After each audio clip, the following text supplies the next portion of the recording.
Howdy talks. Hello, hello, welcome in. Hello, hello, hello. How's it going, JM? Hello, Orion. Hello, anyone else here, there, now, later, before, though that'd be trickier. How's it going, everyone? It's a Monday. Welcome to another Monday Unchatter stream. Hello, Barely Creative. Hello, hello. Hello, everyone. We're here on a Monday to do some puzzling. Mundane day today. Yes, today is blessedly mundane, I think. I don't know. Sometimes they can get too interesting, in my opinion. We had a very interesting weekend. I'm exhausted, and oh yeah, and it's a holiday. A lot of people have a holiday today, don't they? Mundane day off. Yeah. Happy mundane day was off too. Interesting. Probably not the same holiday, right? But yeah, I mean, I've just been here. Today was a very normal Monday for me, but I appreciate that y'all are gonna hang out with me. That's what's special about today for me, and that's what we're gonna do. We're gonna keep going with Talos Principle. We are in the DLC. We are in Road to Gehenna, and we are learning about Gehenna. Gehenna's not really a place. Gehenna's a people, not a place, as it turns out. And we're rescuing the people from their prison, which is not Gehenna. They made Gehenna in prison, I guess. Gehenna's their imaginary playground land that they created for themselves. And now we're being like, no, that's not good enough. We have to rescue you. That's the long story short here. But ultimately, it's more puzzles. That's what we're gonna do. I got a new old sewing machine today and hung out for an hour chatting with a lovely older woman selling it. Excellent. Those are both cool things. How old of a sewing machine? I know that because you could have like a 20-year-old sewing machine and not being like that old, right? But like sewing machines go way back. Oh, and a serger? Oh goodness. Oh goodness. That's a. I'm curious. Did you spend a buttload on a serger, or did you get like a deal?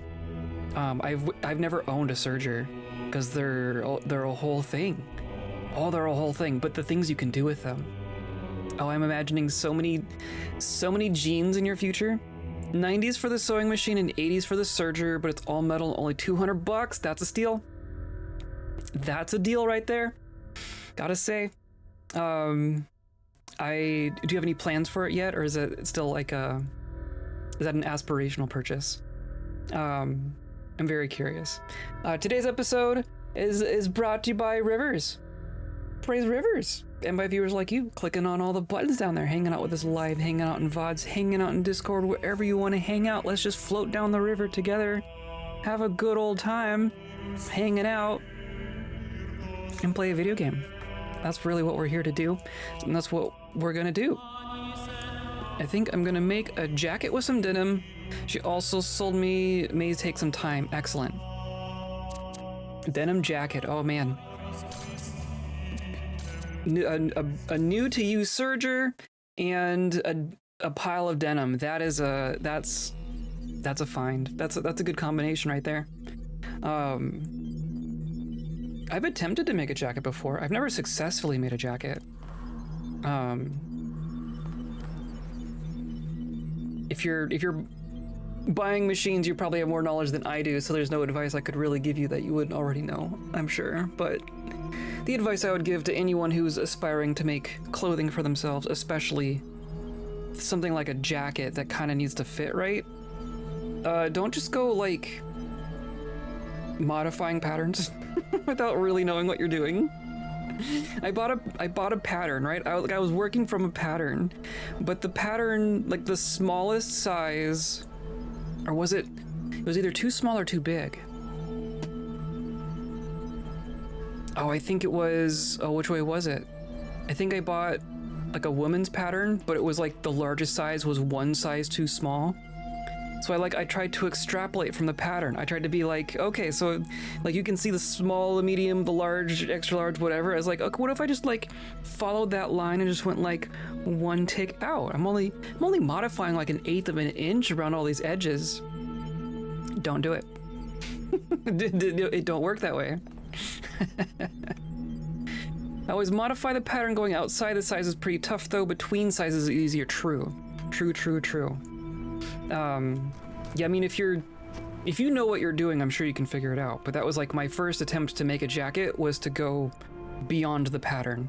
And I got pretty far. The frustrating part is I got like 90% of a jacket and then got it all together and put it on, and it was like just the whole shoulder region was wrong. Like not in a not fixable way.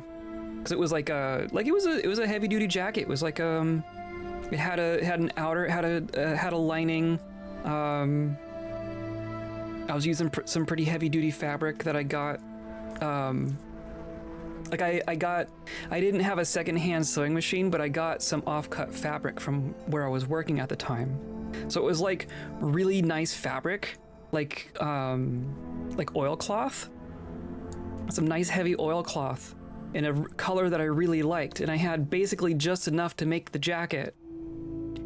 And I screwed with the pattern too much, and then it didn't work, and I didn't have enough remaining fabric to make any like new attempts.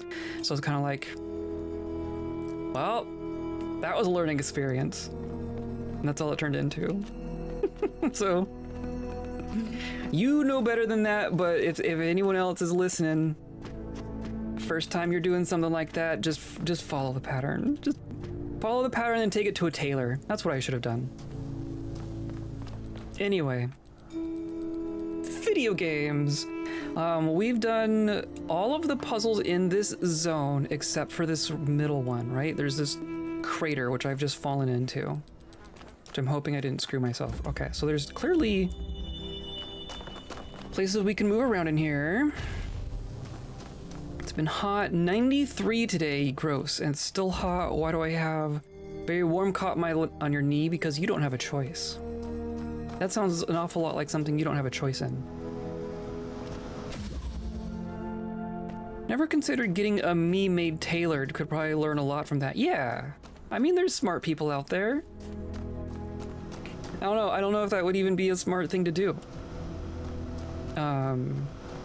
Been away for 32 hours. He's owed it. That's fair. You're paying off a debt at that point.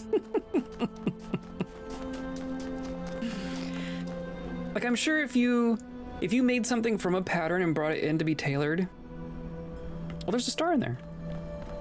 I'm sure that wouldn't be too outside of their comfort zone, right? I imagine if it was like a custom pattern, just something completely off the wall, and you brought it in like, hey, I got halfway through this, can you fix it, please? They might be, maybe they'd be annoyed with that, but I don't know. The pattern I was working off was not that far off the wall. I just took it too far.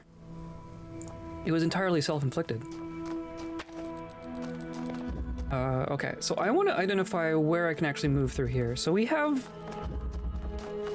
this whole crater, right? This whole crater is one puzzle. We have a star in there, and we have a star in here, so that's cool, and I'm gonna ignore it. I feel like some tailors would hate it and some would adore it. Yeah, that's probably true. There are some, like if you went to like an established brick and mortar store that was like stuffy old tailors who've been doing this for a million years, they might, I don't know what they would say, but if it was like you can find independent tailors these days. Like you can go on Facebook Marketplace, I bet, and find just a person who does alterations through their, like from their house. And they're just all about the weird stuff. I bet you could find someone who was into it. You just might have to hunt a little bit. I expect to bring something that at least goes on the body to make edits to. Yeah, you don't bring like a half-finished thing. Coming from conventions, so I might look into making a robe for a Shadow Wizard Monkey Gang cosplay. Excellent. Robes are a great place to start. Something that just like you do still have to get like the shoulders kind of okay. But if it's just hanging off your body like that, like that's a great starting place. Long straight stitches. Yeah. Yeah. Okay, so we have a box in a cage. And there's like a fan under there. There's a box in a cage on a fan on top of this pedestal situation that I don't think we can even get to directly. Because there's fences all the way around here. So that's interesting. There do appear to be... Is it just two? There's two ways out, right? But then like the two halves aren't really connected to each other. If I come down here, there's a fan hiding here. We have two little... Oh, and then that red receiver is gonna do the fan. Oh, and the keys are just up there. There's just keys up in the air. Okay. So I can't go through here. There's a red receiver there. There's a ladder there. That's... So in case you get stuck. Oh, and then there's a fan there. Aha, and we could drop in from above. I bet you, I bet you. We can walk through this one. This is our exit, right? And I can walk through this one. And there's our star. And then I cannot walk through this one. And then there's another section here that's walled off that's got a fan and a ladder. So there's a little bit of symmetry at least. So if we come up here and then go around to the other side, so like all of the entire puzzle is not accessible from within it. You have to like leave it and come back in from the other side. We haven't seen that before. And I can get on top of this roof, which does nothing. Weekend had been interesting. Weekend was, I don't know if interesting is the right word. It was busy. It was more stuff. We were painting. We did a lot of painting. Oh, and then there's our friend. Okay, so here's our goal. Here's our prisoner. We need our keys. So if we can get the key, then we win. But we... Oh, there's a fan there. Yeah, okay, so there's two fans total. That gets us out. And a jammer. There's multiple jammers, several lasers. Here's our red emitter. I guess where's the blue? There's clearly both colors here.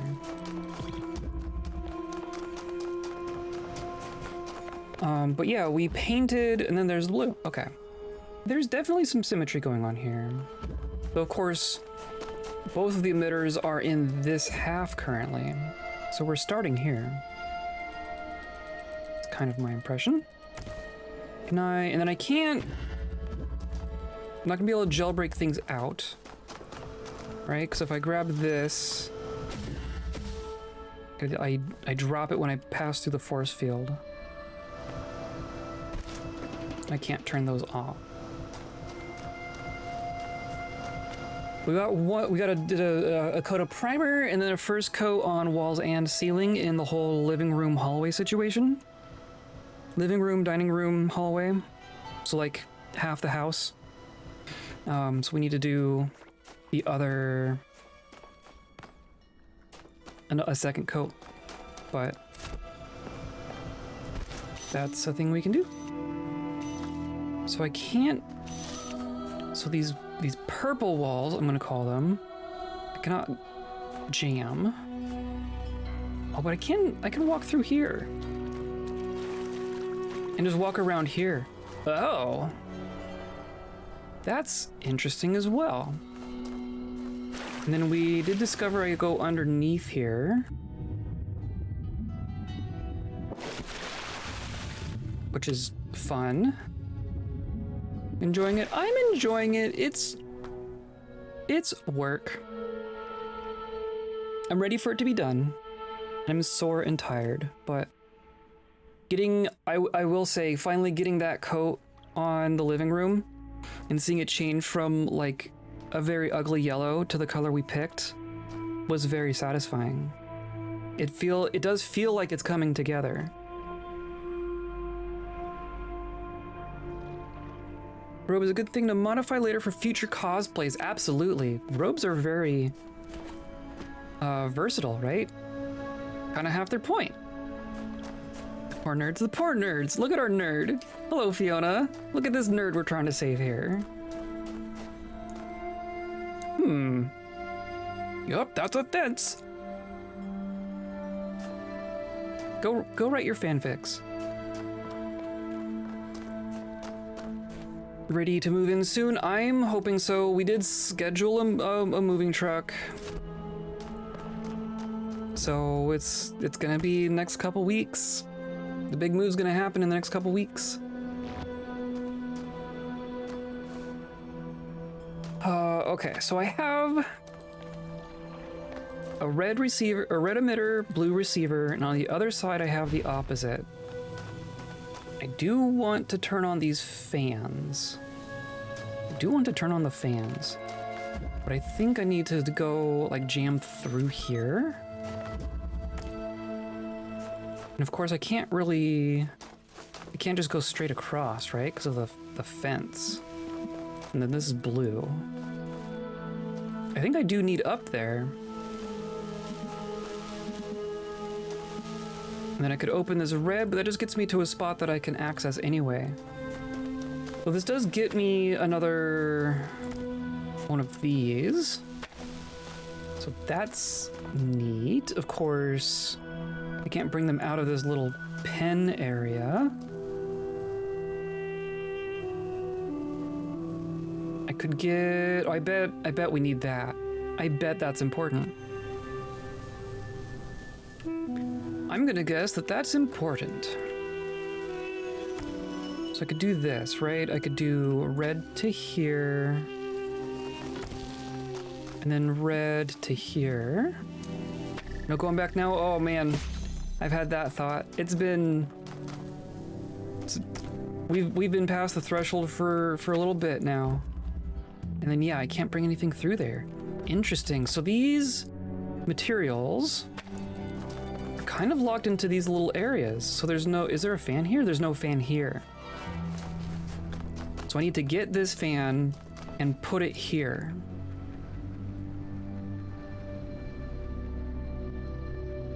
And I don't know if that's gonna get us our key directly, or if there's some other step. Because it did seem like there's another situation over here, right? We have our blue emitter and no thing, but there's another fan there, which may or may not be helpful, or it could just be for the star. Half of this could be for the star, for all I know. Oh, and then there's a, oh, I see. There's a connector on top of that block. So we're not gonna interact with that block directly. We are going to turn on that fan, and that's gonna give us a connector that allows us to do something. Right, we have a red receiver here. And I can't, and there's fence there because of course. I'm curious if we're gonna be like shooting across. Could I, no? Barely not. There's a second star. There's 2 stars in this puzzle. Well, that's fun. So what? What am I doing here? I think this fan is important. And I can get the red here without much difficulty, right? I can do that. But I definitely need blue over here. But like I can't bring these with me.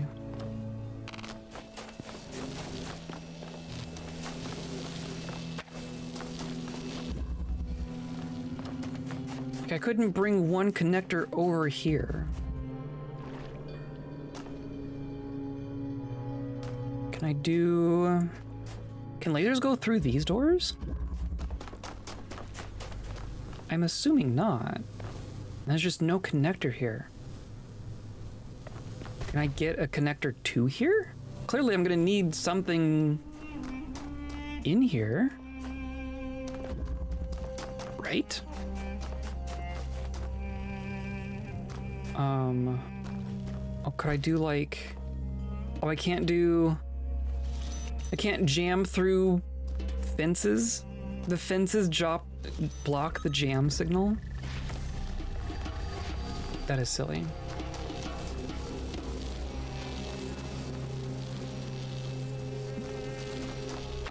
But if I'm over here, so there is a connector here, right? There is a connector here. But I can't get it through here unless I already have access to the blue.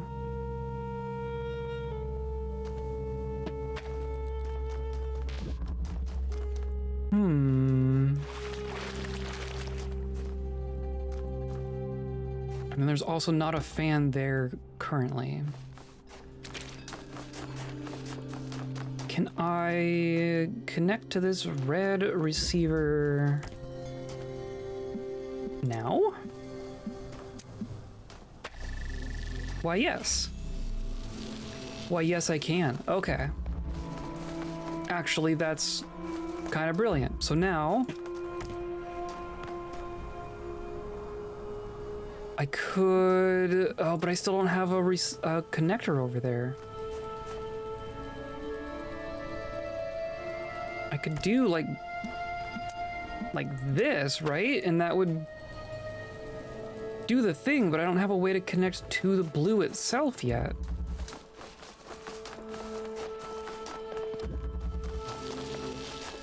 Do I have... I'm using all three. Oh, but I can jam. I can jam one of those, but I can't jam the other. Or can I just bring this across? I can just bring this across. Which means I can jam that. This is what we're doing. This is what we're doing. So now from here I can do the red. Right? If I accept that now I'm not... Now I don't have my lasers turned on. But I don't need to for this exact moment. Of course I need to go around the other side. Go here. Go red to... Oh, but it's not... Oh, it's not on yet now. Okay. So then I need to do that. And then...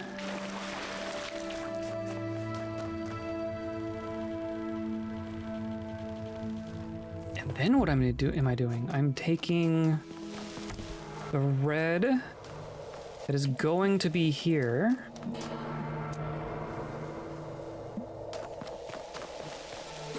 And connecting it to here. So that means now I can take this back. This is complicated. But now I can turn that door off, which means that all works. Which means that all works. And now I have this door open, which doesn't really do anything for me because if I take this, then it closes.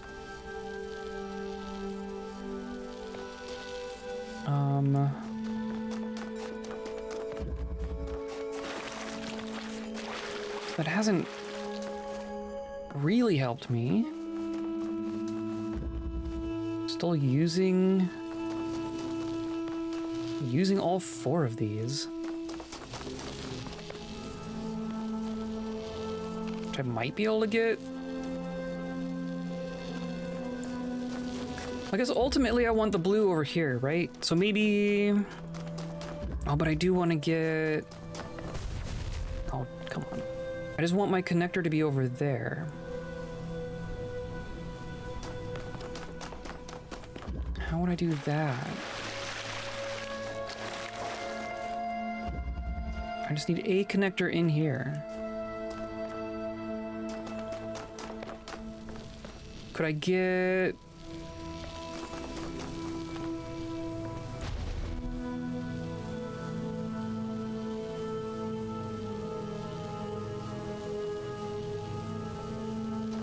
Could I... Oh, I guess I could jam this door. Right?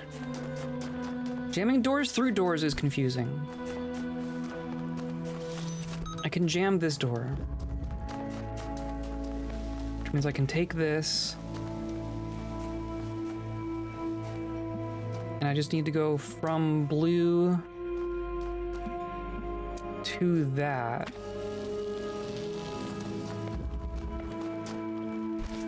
And then that can be closed and it's fine. And then I don't want you connecting to that. I just want you connecting here. Let's see if I can use as few as I can here. And then I'm gonna jam. And then that turns that on. And now I have a blue laser in the sky. I do still need to be hitting that. Which means I do need to save a laser here. But if I could do here. And then maybe I can get all three of these at once.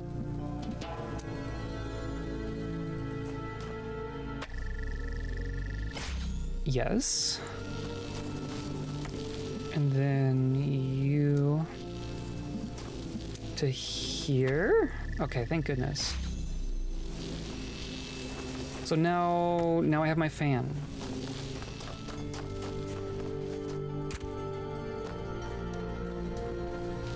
Which means I just need to power it. Like so. And then that gives me my keys. Whee! Yep. Wow. Very graceful. What was... I saw that. I saw that little brief prompt there. I would not have seen that otherwise. Okay, let's do that again. Our very graceful arc here gives us enough time to view for secrets. Yeah, there's just totally a switch there.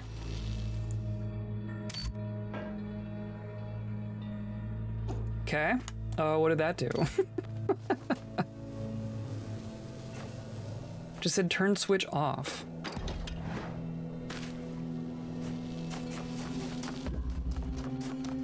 Did that change something here? No. Also this here? Nope. What was that supposed to do?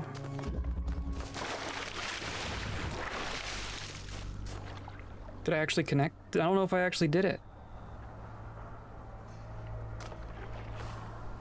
Was it up to start with or down to start with? I'm really curious. Hold on, prisoner. Hold on, friend. I saw something weird. Trash Mac raid. Hello, hello, everyone. And E. There we go. I don't know if that actually did anything. Hello, everyone. Hello, everyone. Hello, Trash Mac. How are you all doing today? Happy Monday. Happy holiday for some people day. I'm gonna give you a shout out real quick. What were you up to? Were you dwarfing? Sorry, I missed the stream. Got in super... Oh, yeah. Sorry, you're talking to someone else. Hello. Something, Raid forgot the message. We're here, we're puzzling. We're in the DLC for Talos Principle Reawakened. And having a great old time. I think I just solved this puzzle. I think I got the key, so now I can go bink. Which means I can open the door, rescue our friend here, who's not going to be appreciative of it in any way. Hello, Mac. Hey, look, it's Mac. Goodbye, Mac. Thanks for the raid. I saved your butt. Goodbye. How's Dwarfin been, Mac? Yeah, I don't know what that switch is supposed to do. Did I actually... It's still the same. I don't know if I successfully pushed the switch. You were everywhere? Well, if that was you, then you've been in there for a little bit. The story here is that we're saving entities that have been imprisoned by God for being annoying, I guess. Okay, so now it's up. Did something. 3 drinks for it today. Excellent. Is there just something especially unique about your fortress there? But see, now it's down again. Is it timed? Oh, is this a timed thing? Okay, let's try this. I don't think I can grab that. Oh, I could grab that. Okay. So it is up. Stays up for a couple seconds. I have no idea what that does. I have no idea what that does. But that does mean, so we have 2 stars here, right? The stars are extra, but they're neat if you can get them. Like, how would I need a blue laser over here. How would I do that? I don't know if I can get a connector over here. Unless we're just coming straight through here. I could do... What could I do? It says the succession fort with Talon and Smitch. Oh, excellent. That sounds fun. I don't know that I've caught any of those streams, which is unfortunate. I should make a point to watch one of those.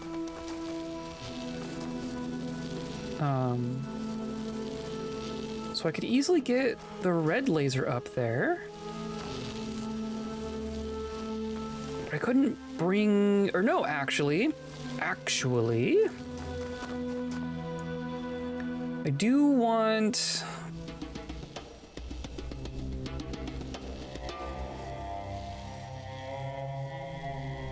I do want that fan still on. I do still want that block in the air. So I think I still need all of these connectors here. So I still want my fan on. I was gonna say that I could like bring a connector with me, but I couldn't do that and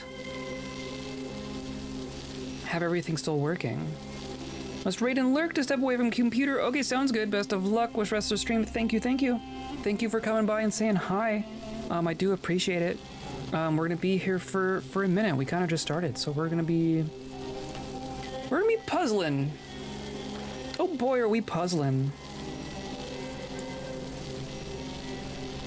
The other thing I could do, which is interesting, is just grab this one. I don't know that I want to do that.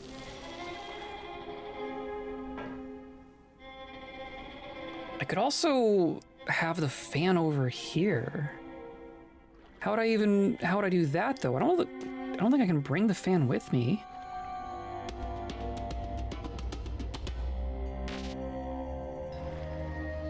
Can't launch myself and then bring the fan.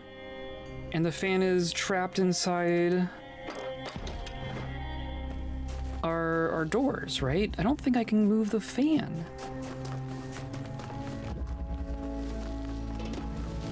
Because I can't just... I can't bring it through here. I can't jump this fence.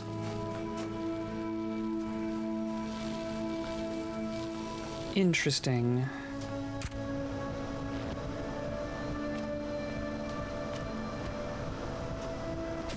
Oh, I wanted to grab it. Dang it.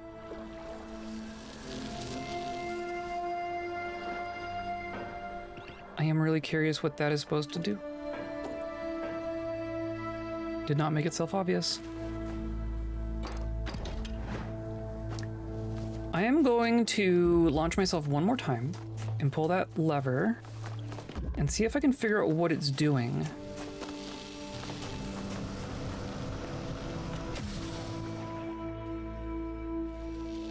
I don't know what it's changing.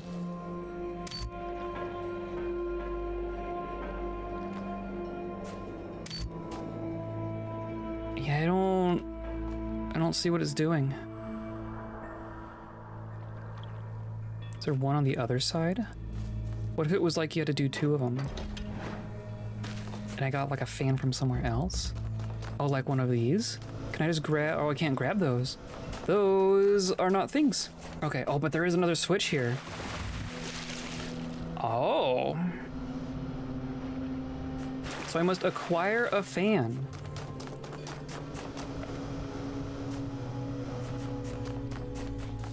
Interesting. Oh, we should do that too. Let's look at the computer. Let's read our emails.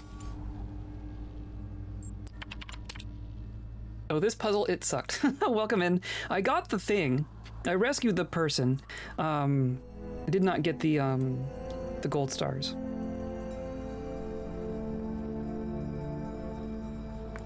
+8. I can't read that. Missing mods. Dog says, so call me a cynic. You're a cynic.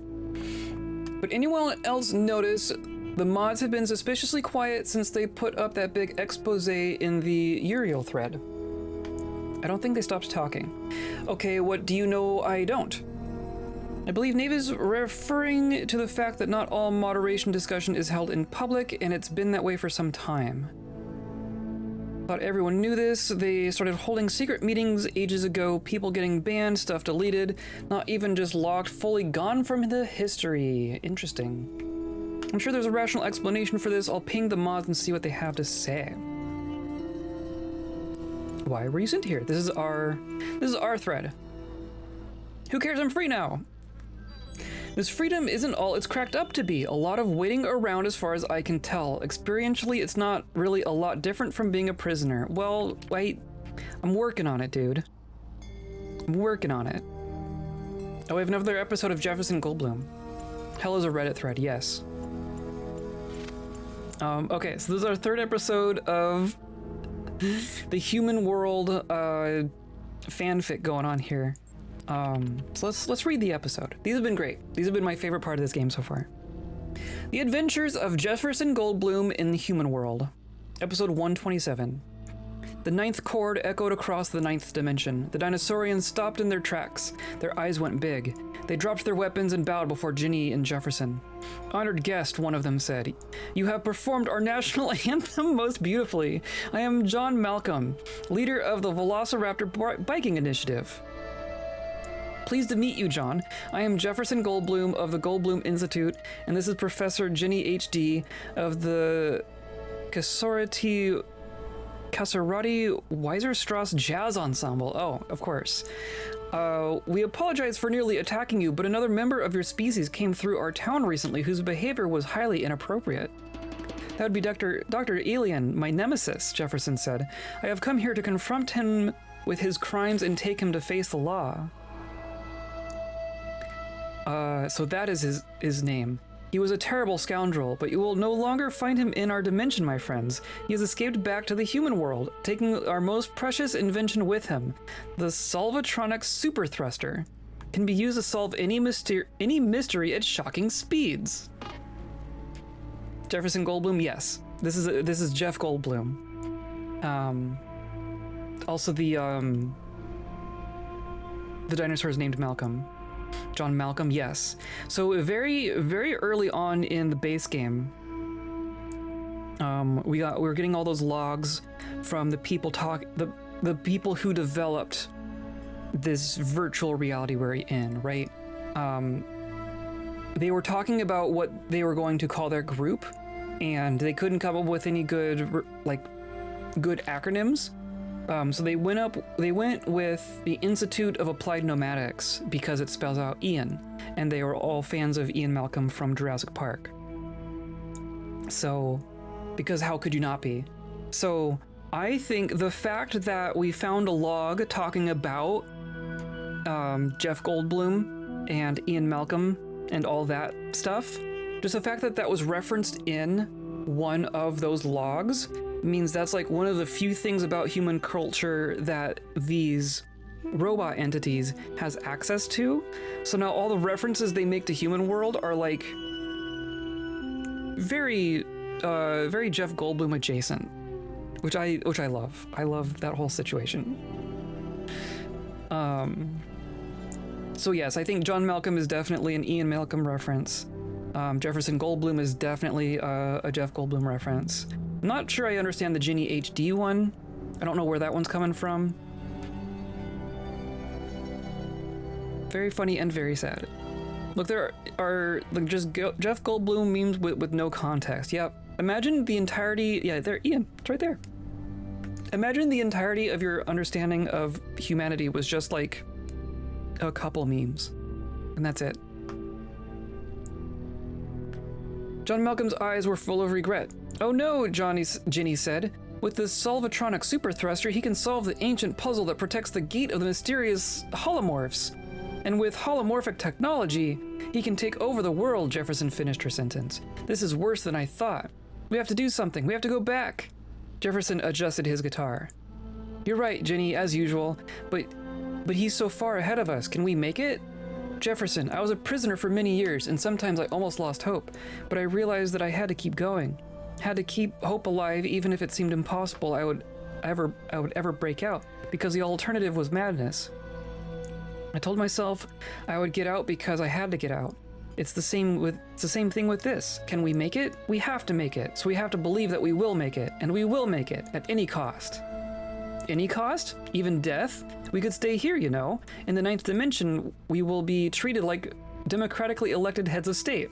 Will you? You know it's the right thing to do. He sighed, then smiled. He held out his hand.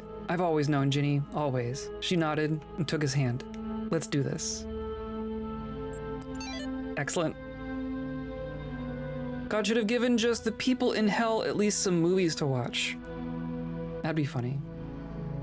In this context, I don't think God has access to anything else either. I think they all have access to the same amount of stuff. Hey folks, another episode. Can't stop writing. We're headed for a major turning point. Excellent. Also, Mac is apparently the author of Jefferson Goldblum. This seems to be one of the most personal episodes you've written so far. Ginny's speech is a bit sudden, but it gives the character a new level of complexity, sure. Oh no, not the Solvatronic super thruster. Even the Wizard of Crime thought it was immoral to use that. What is Dr. Alien thinking? I hope they make it back. Heavy on plot, not much characterization, does potentially take the series in an interesting direction, 5 out of 10. Enjoyment equals true. Glad they resolved this without violence. I always believed the dinosaurians would be civilized people.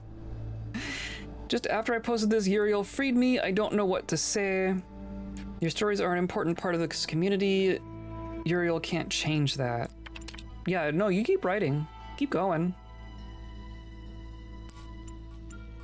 Yeah, and I don't have the ability to read this one yet. Okay. Okay, I'm glad they're making their own culture, even if it's from first principles. I don't know, they're kind of building it out of scrap parts at this point. Okay. I'm curious. I'm always curious about the gold stars. I'm not going to spend too much time on them. I do kind of feel like if we could grab a fan, which I cannot grab here, I would have to somehow jailbreak a fan and bring it in there. And that would allow me to like sail over, do one switch, and then sail back over and do the other switch, which I imagine is going to give us some way to get this star. Like maybe drain the water or give a platform or something. We would have to find a fan somewhere to grab. How many of them even have fans? Maybe that's the first question. There is a fan here. But I might not be able to take them. Yeah, these are all bolted down. So I couldn't get it from there. Whoops, that's not actually what I meant. I don't. And these are also bolted down. Just give me a fan. Just give me a. That's not what I meant to do.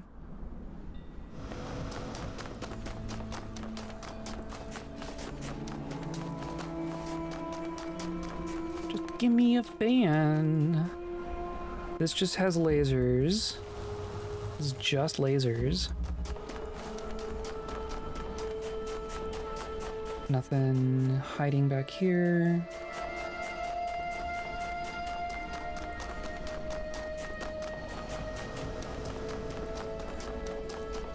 I forget what that puzzle was. Right up there. I'm imagining an entire literary canon based off a stilted 70s style workplace training video that was haphazardly left on God's boot system. Fills from one of the programs who forgot to clear the cache. That would be hilarious.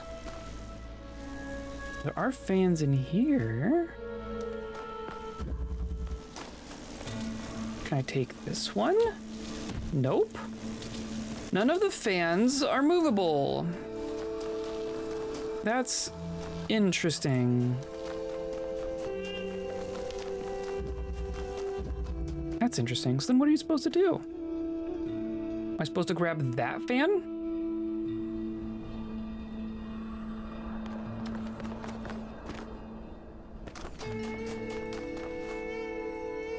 Well, might be movable. It's hard to tell from here. But even then, it's all like protected.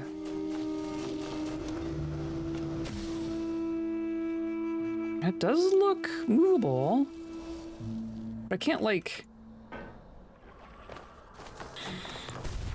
myself not continue flying.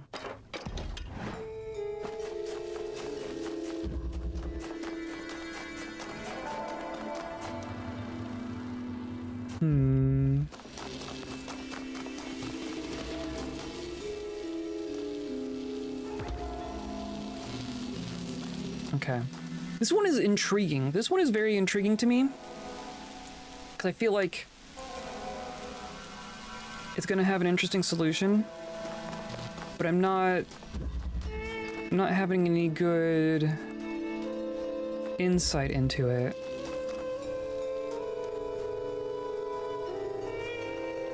I guess I never really determined if lasers go through those walls. I don't think they do.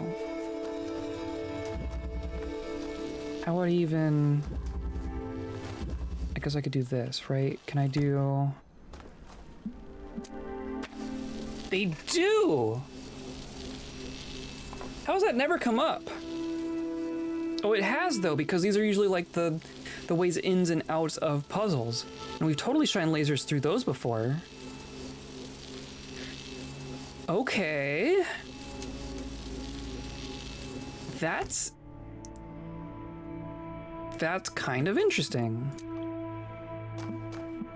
If I were to do that,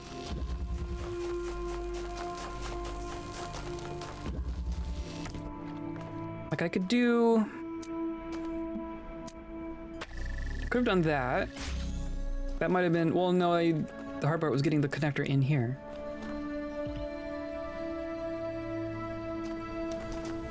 But like, go over here.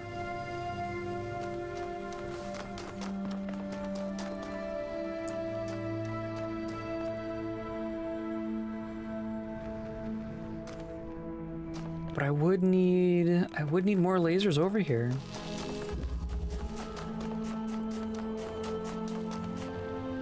I wonder. Of course, now that is disabled. I think what I'm gonna do, this is gonna be just a try. What happened to you?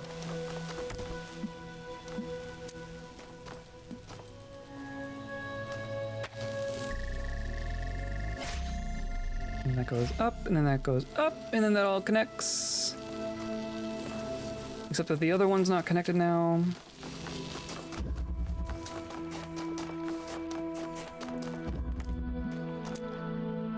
I'm gonna do this. I also imagine that the solutions to the two golden stars are not compatible with each other. So here's what I'm gonna do. I'm gonna go up. I'm going to grab you. Which means now I have a second thing here. Which is great, I guess. So it seems somewhat obvious. Or I guess the most direct solution would be blue just has to go through there.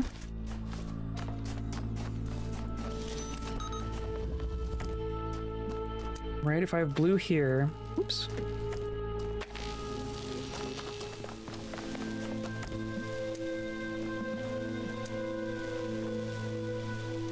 Can I get that as well? I could just do all three of those. That gets me blue. I do have to keep this jam open, unless I can bring red over here, which is not... I don't know. I do have to get red over here in some way.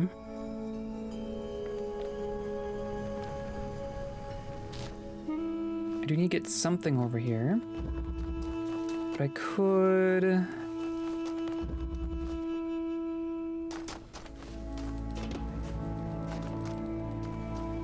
Of course, now I'm on the wrong side of this. Of course, that's blue.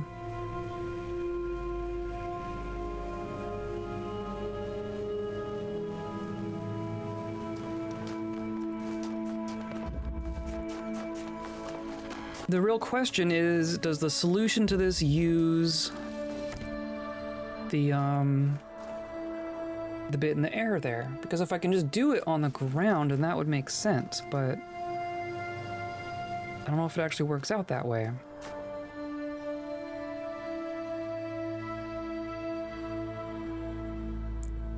I could also... Oh, but I can do blue like this. Oh, I could do this. I could do that. Which then lets me... kind of... Can I just do red all the way through here?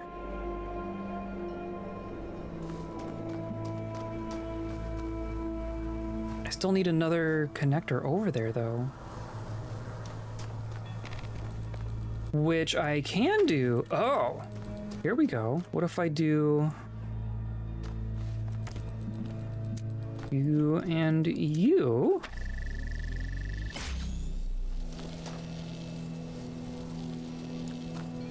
Which I'm gonna regret this.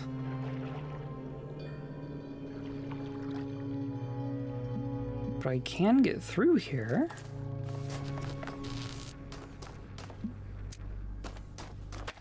But I can do that. And then I would just need to connect red through here.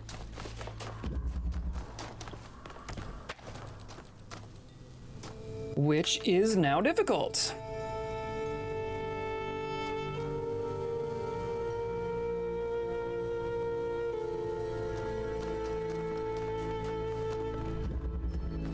So I can't really go across.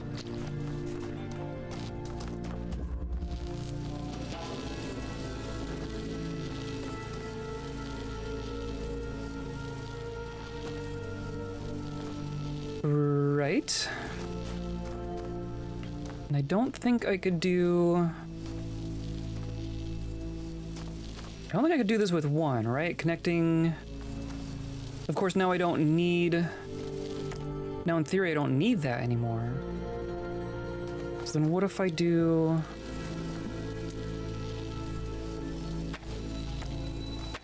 Here...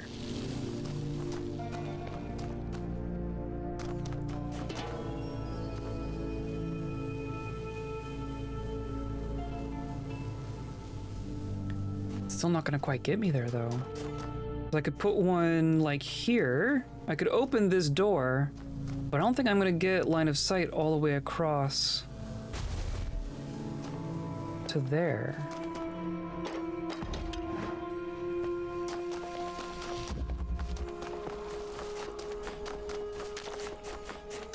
right? I would need this laser here.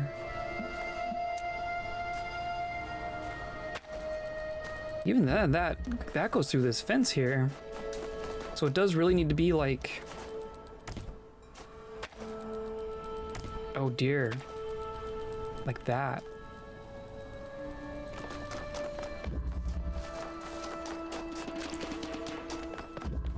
And then this could come all the way back here. That's awfully close. Oh, it's close.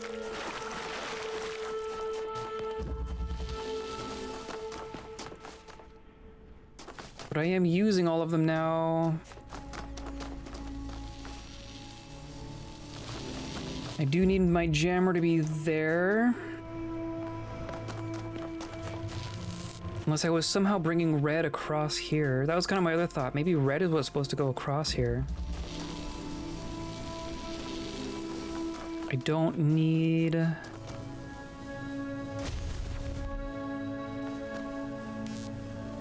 And how would blue work? Do I need to bring all those things over there?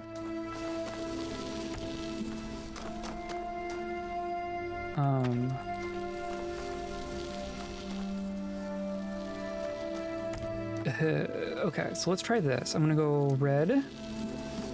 Red. You're just gonna live here for a second.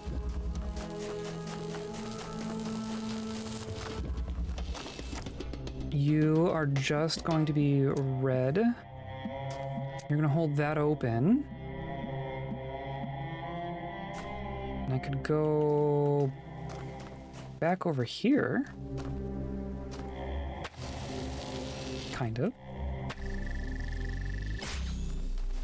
Which means this jammer is no longer needed right there.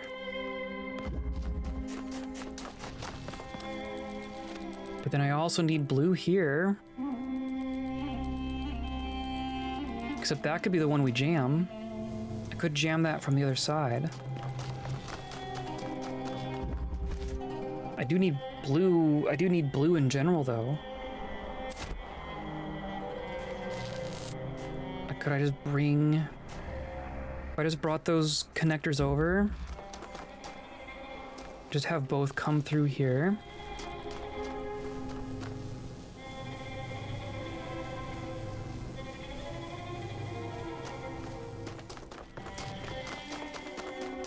That's kinda... It kinda seems the most direct way to do it, oddly enough. Of course, now I need to reset this up so I can bring my things back over. I'm gonna do this. I'm gonna do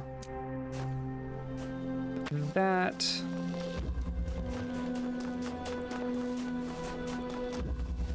I'm gonna take you to connect. I guess you could also come back here.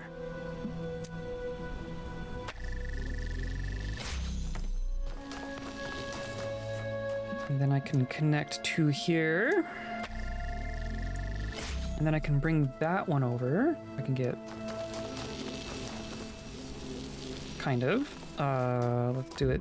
Let's do this.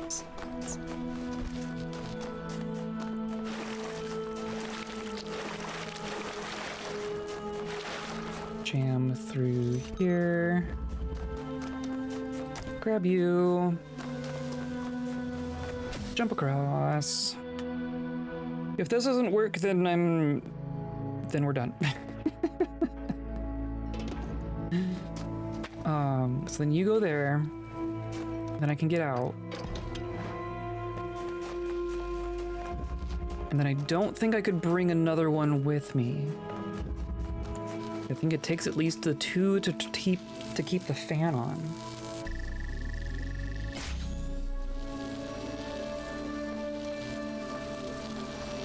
I am pretty sure.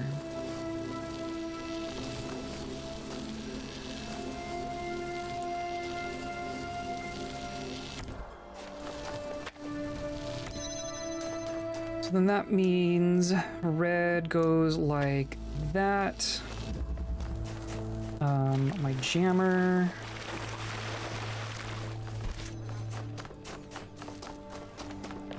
I guess is gonna go like that.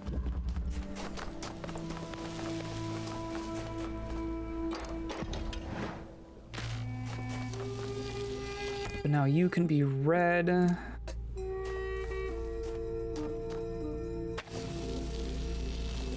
Of course, getting the blue through here as well is gonna be its own thing, because now we're dealing with overlaps. But if I say you go here, you go like there, and then you can kind of.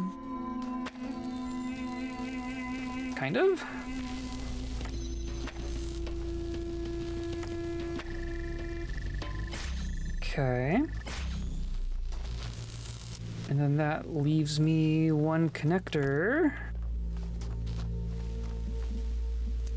which won't be enough. Ooh, okay. So now we're dealing with crossing lasers.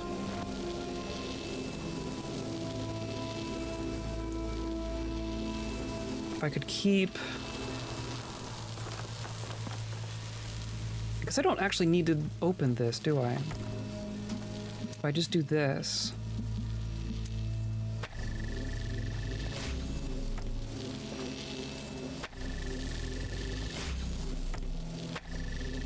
like that.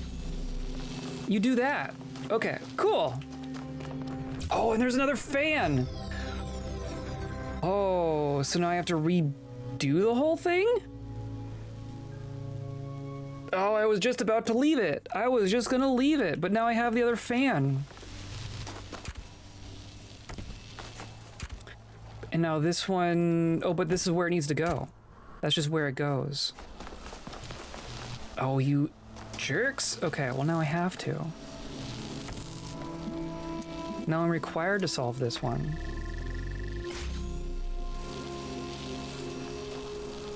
But now the blue one needs to be on as well.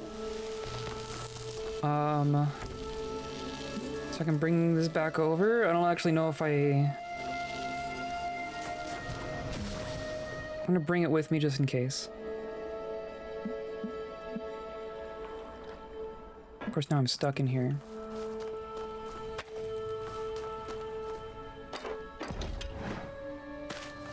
Okay, so then the red does need to stay on. I do need the blue like that. I need to switch them now? Or does blue go over, except I took that thing. I took the thing. So I can't go through the middle anymore.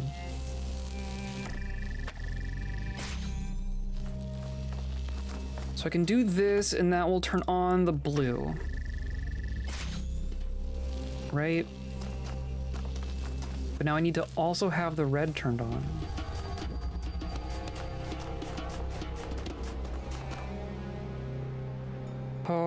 Which could go the other way around, I guess?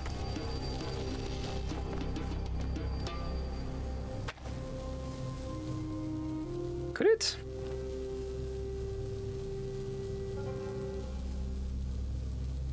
I guess I am jamming there.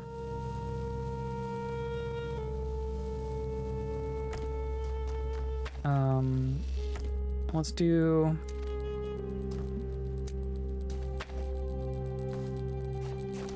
Is that not the one I wanted? It's not what I wanted.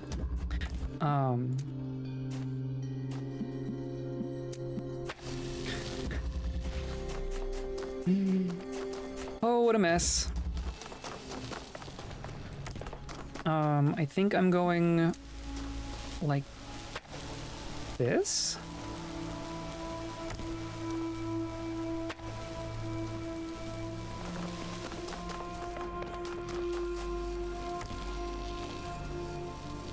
Instructions unclear, shook hands with beef. Just wash your hands after.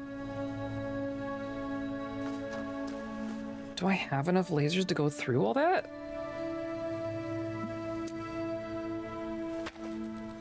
Let's try that.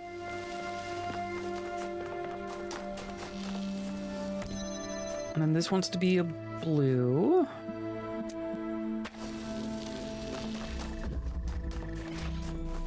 Random Primus reference, so I fit in. Good job, you did it. Just up and leave.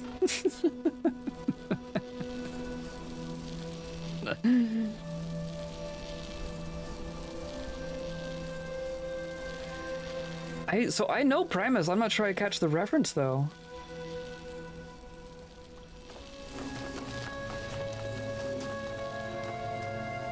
How would I?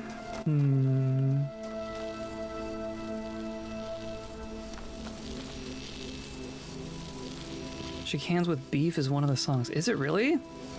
There's so much I don't know.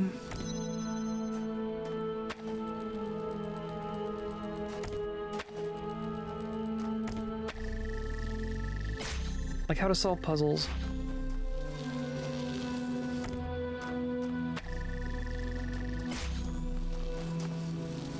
It's like I could take a red from here. I would need 1, 2. Oh, probably need like over here. I would need several. I would need several.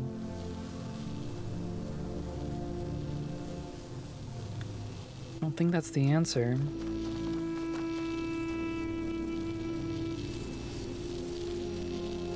I mean, I need blue here, I need red on the other side, so they definitely need to...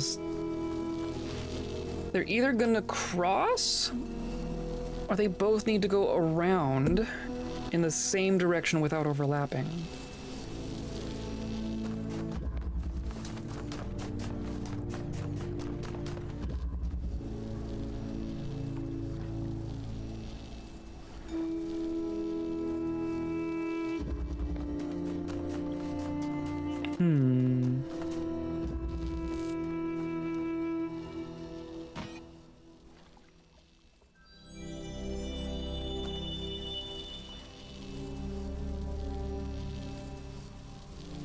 Can I get the block? Oh, can I get a height difference by stealing the block? I would need to turn the fan back on. Which means...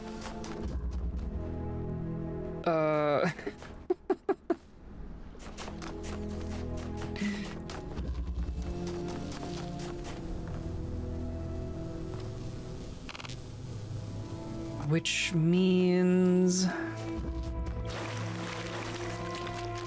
The trick here is, I don't think I can reset the puzzle because then I lose the fan. I have to basically get that star in order to get the fan to get the other star. So the one star is locked behind the other. Which is fun, but also good lord.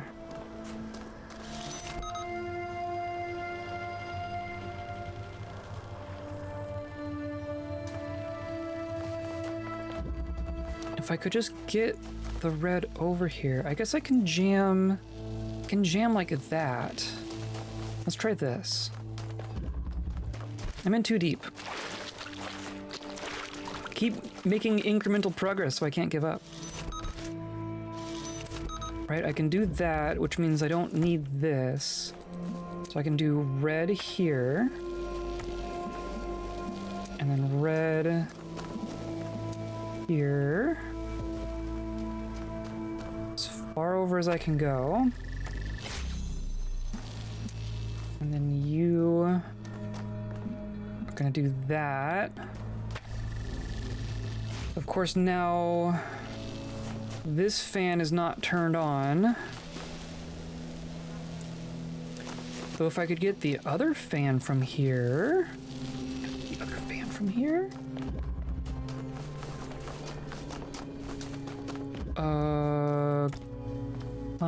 kind of?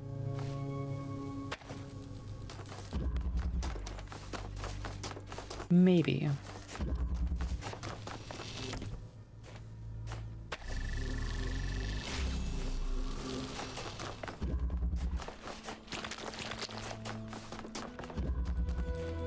Oh, I almost lost it there. Okay, so then the red can come back through to here.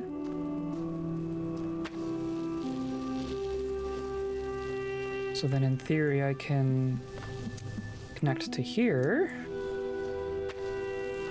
If I can jam that. But then that's gonna prevent the rest of it.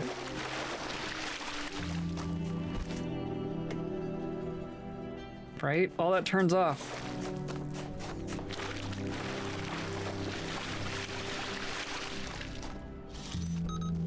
I can do that.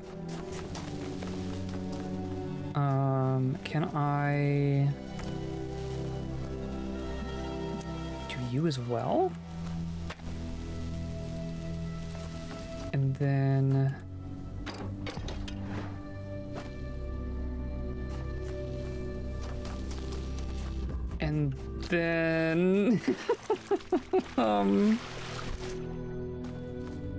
if I jam over here.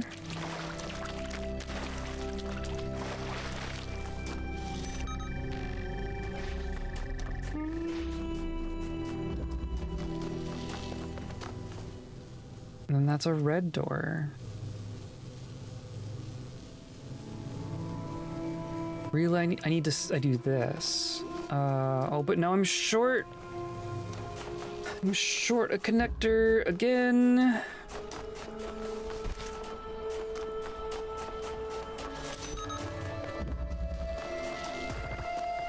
So what if I can take you, connect the blue.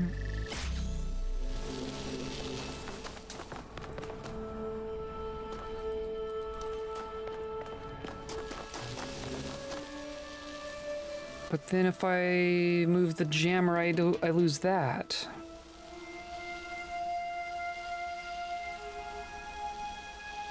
Or do I? Oh. I can just take this red and open it this way. I can just do that. Okay, hold on. Let's do here and here and here.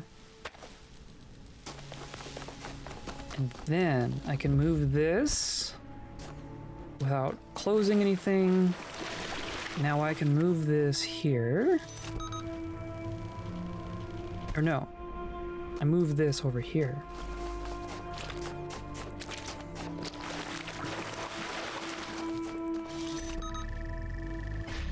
Yes.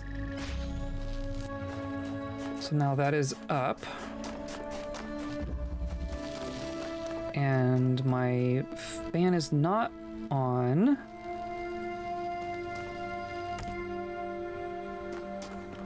Because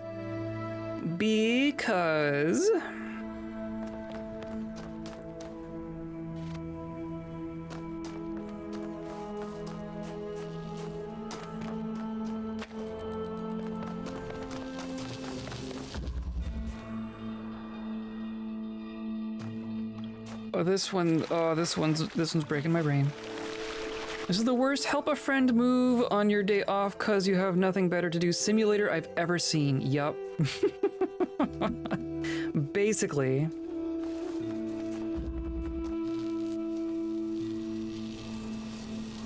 I don't even know if this is what I'm supposed to be doing. I'm wanting to grab the box, but I don't know if that's actually what I need to be doing here.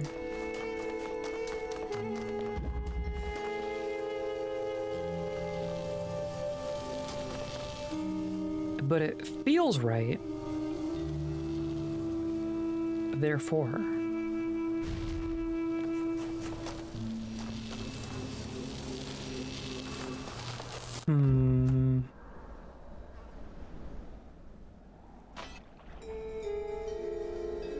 Wait. Okay, hold on. If I have red coming in through this way, I'm overthinking this. I'm overthinking it, everyone. I'm I'm doing the thing. Or make it too complicated. Okay, so now I'm gonna grab the block. Ah. Is mine. Would never. No, never. Totally a characteristic of me. Okay, so now I have the ability to do an elevation change, which means I think I can cross the streams safely. Which means now this all gets reconfigured again.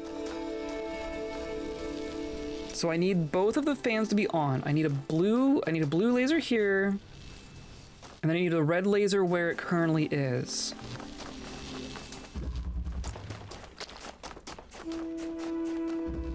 Right, red laser can stay where it is. That one does not need to be where it is. But I just need to get the other fan turned on without disconnecting anything. Or at least, like, I'm gonna temporarily disconnect things, obviously.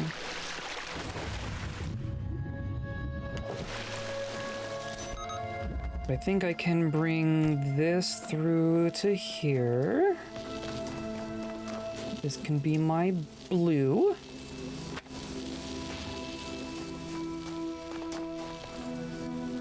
And then this is kind of the minimum of what we need here, right? I'm making blue accessible to the other side. I'm receiving red in 1, getting it to where it needs to go in 2. And I don't need to use the jammer at all. I think that's the minimum on that side. So now on this side, if I have that jammer going, and then I don't need this at all, because now that fan is useless. But now I need to get my blue laser. I also don't need this. I just need to turn this on. That's what we're doing. Perfect. Okay. Both fans are on. I'm going to fling gently over and click that button. And then it turned it off. Excuse me?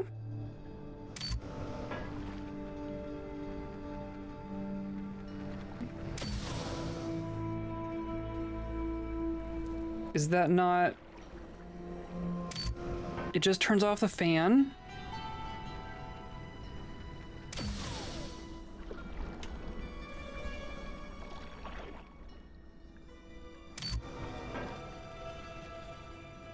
So then you could detach the fan...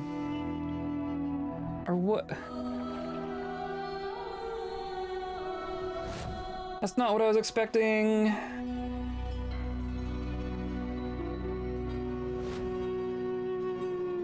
So it's because if you do this, then you're stuck. You would never actually land. So the switches aren't the solution. The switches are so you don't get stuck.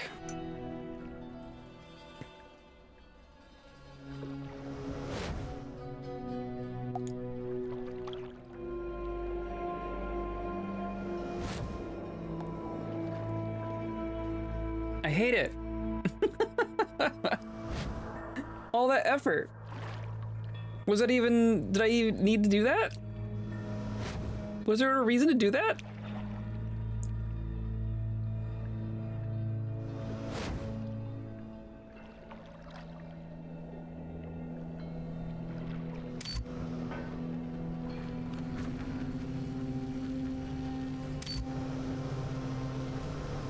Was there a reason to do that?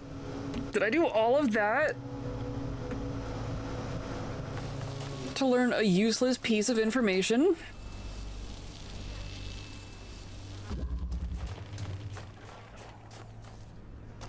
I was very certain. Oh, I was so very certain that if I pulled the second switch within that time frame, a thing would happen, that the star would be handed to me. Which is not what happened.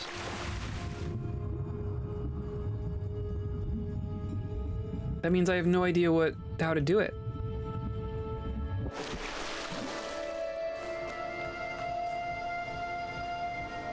That means I don't have even a clue.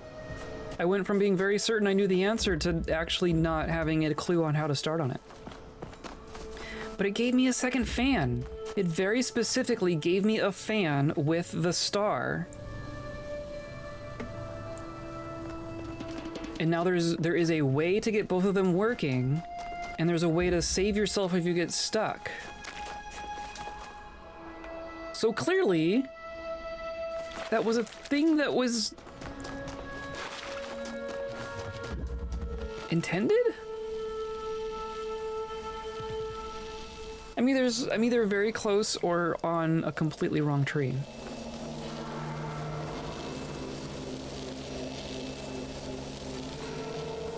And I don't know which it is. I can't, like,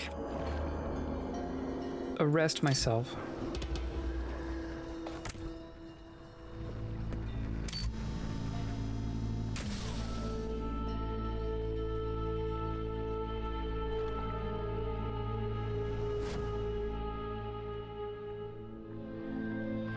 Anything else I'm missing here? I don't think so. Does anyone have any thoughts? I am one stream delay away from giving up on this gold star and moving on. Does anyone have any suggestions that doesn't know the answer?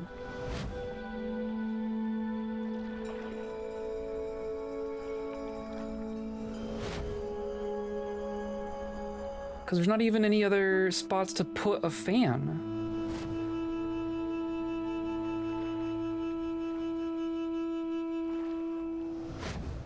I don't think turning off a fan has any use aside from letting you escape.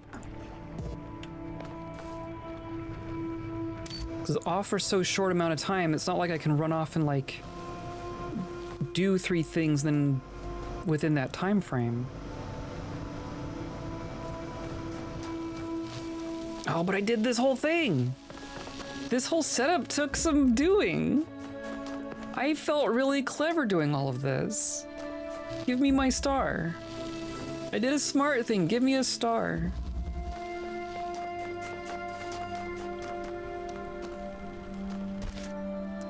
I guess I am using that there. Can't even bring a jammer in there. The jammer has to be out here.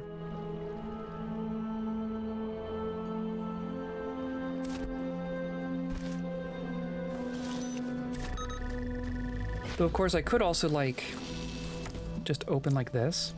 So actually I don't need the jammer. I can do the whole thing without a jammer.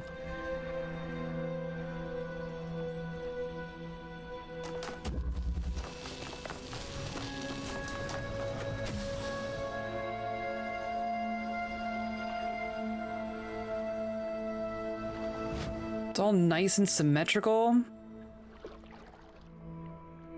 Man.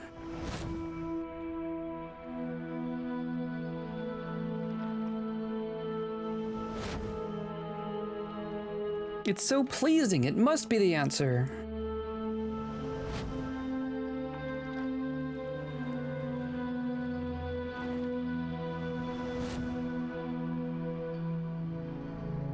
Okay, I give up. Oh.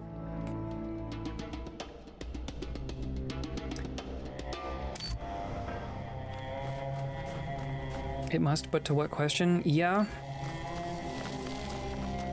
That's...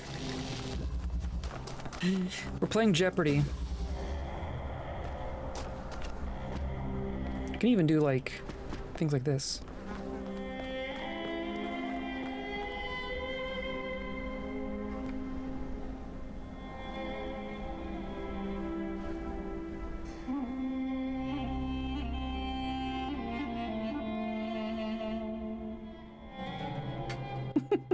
Aw. I spent too long thinking that I knew what the answer was gonna be, that now I can't think of a different solution. Free the robot? Yes. I freed the robot down there, and I acquired the first star in this puzzle, but not the second star. And when I got the first star, it gave me a fan, and I was so confident that that was all I needed. Like I was very confident that pulling both of those switches was going to be the answer. Like I was going to get some platforms that got me out there or something. Because there's these 2-time switches, right? You fling across. There's a little switch here. But I didn't realize that it just turned off the fan. Because I only just now got both fans powered at the same time, right? So my assumption was if I managed to pull both levers within a couple seconds of each other, that would be the answer. But it is clearly not. Unless I can pull it while I'm leaving?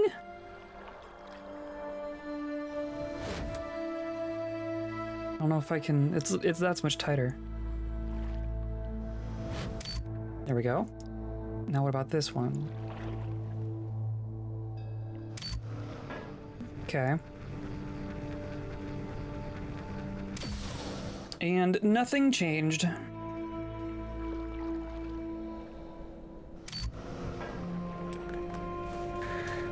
Yeah, I don't know.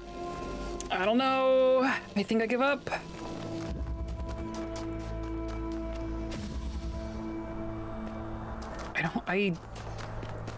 Yeah.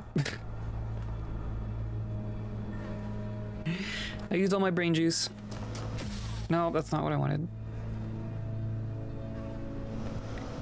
You can see the giant orange hint arrow on the light green circle right is just below the purple hint text on the dark blue background.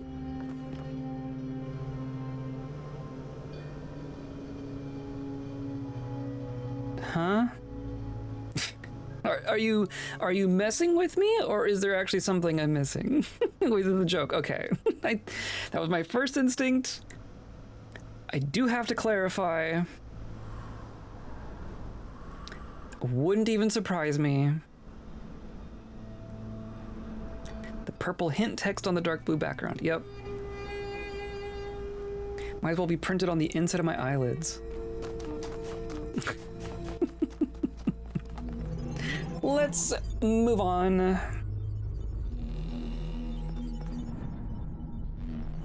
That was world number 2.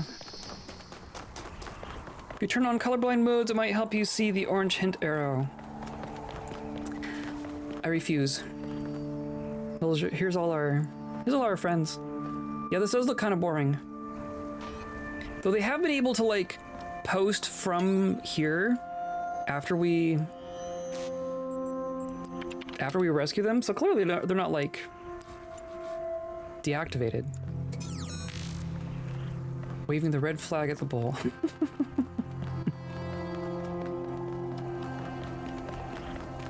All colors make me angry.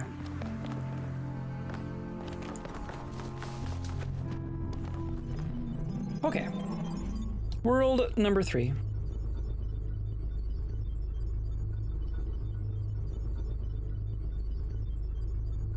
Eventually. Optimizing, sure. Bull testedly asking for clarification on whether or not this is the angry color. Pardon me, what do you expect from me right now?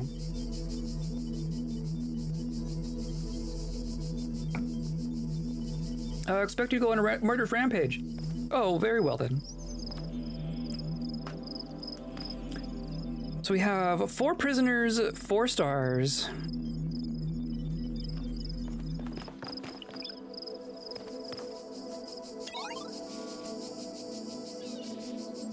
Show threads. Nope, still not level 8. It's a nice sunset though.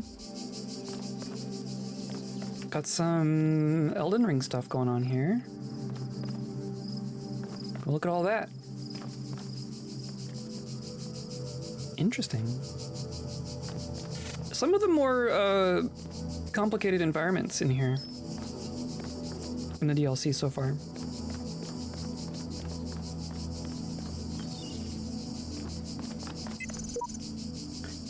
Athena looked upon the imprisoned Titans and moved by their plight. What crimes deserve such punishment? And how did they, in their confinement, avoid the pit of madness? Athena 10.text.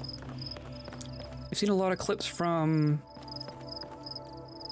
that. Forget what the full title was. What's over here? Oh dear.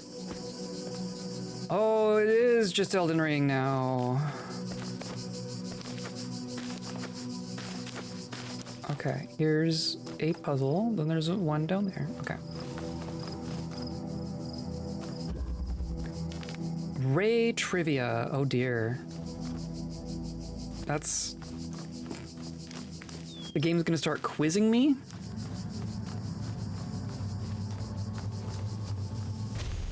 Okay, so we got red and blue going on. We have a red emitter there, so that's... Okay, did it. Puzzle solved.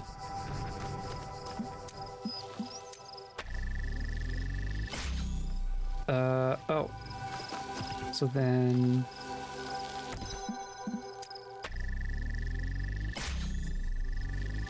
Yep. Okay.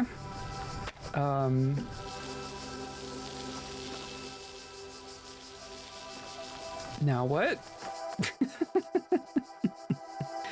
While feeling sleepish after goring a guy with a deep purple lavender poncho, he was shaking out. I mean...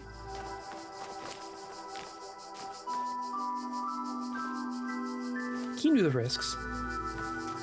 There's our friend. Doing fine. So clearly we need to do red and blue.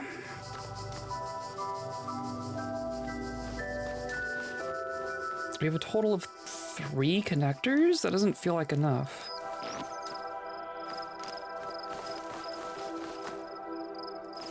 But of course that's gonna be the trick, right?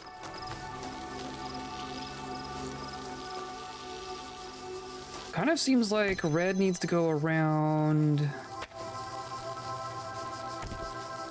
this way, because I don't have a way to cross them. Right, if I do this. And then blue is just stuck.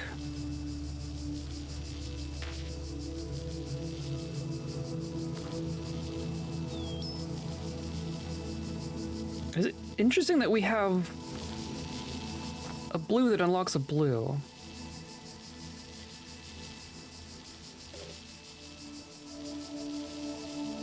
But we do need to... We're gonna have to use the red either way.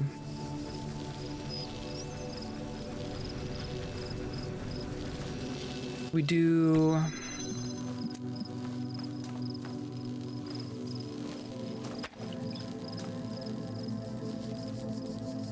Looking at the paths on the ground.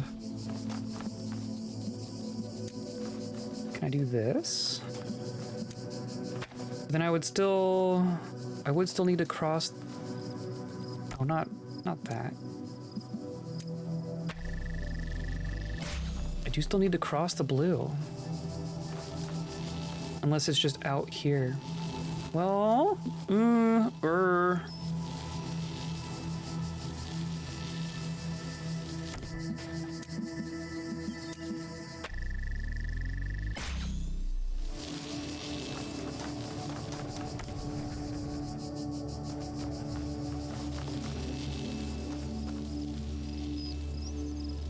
They're all the same height.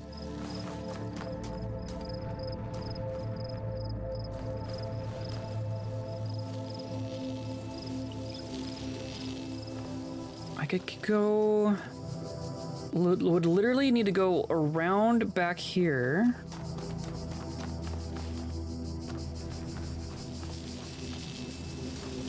And through here. Which doesn't seem right. Maybe a better first question is, can I link the blue at all?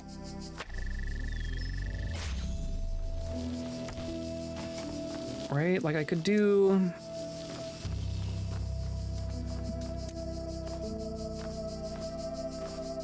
I could actually link the blue in one.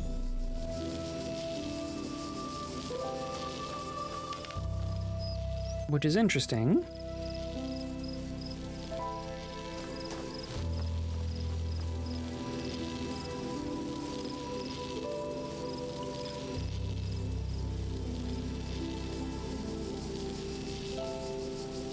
Can I open this blue with itself? What if I do... This always feels... I don't know why this feels dirty.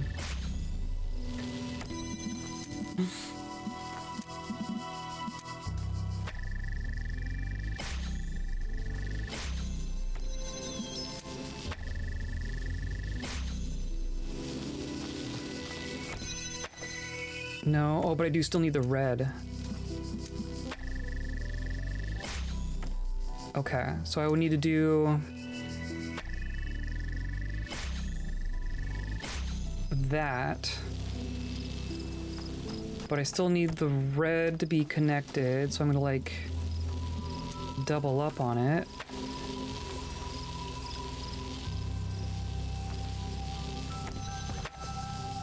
Right? I can do that. I can also, like, nope, double up here. Yeah. See, that feels dirty. Like, that feels lewd somehow. But now... Could I do...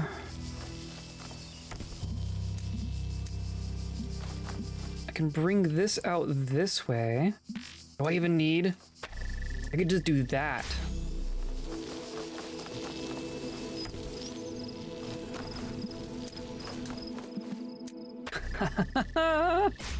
Got it. Oh, that's brain breaking. Cool. You're welcome, dog. Oh, it's dog. I should have left you inside. Goodbye, dog. You are welcome. You're lucky I can't see who I'm saving until they're saved. Otherwise, you'd still be in there. You don't mess with my puzzles.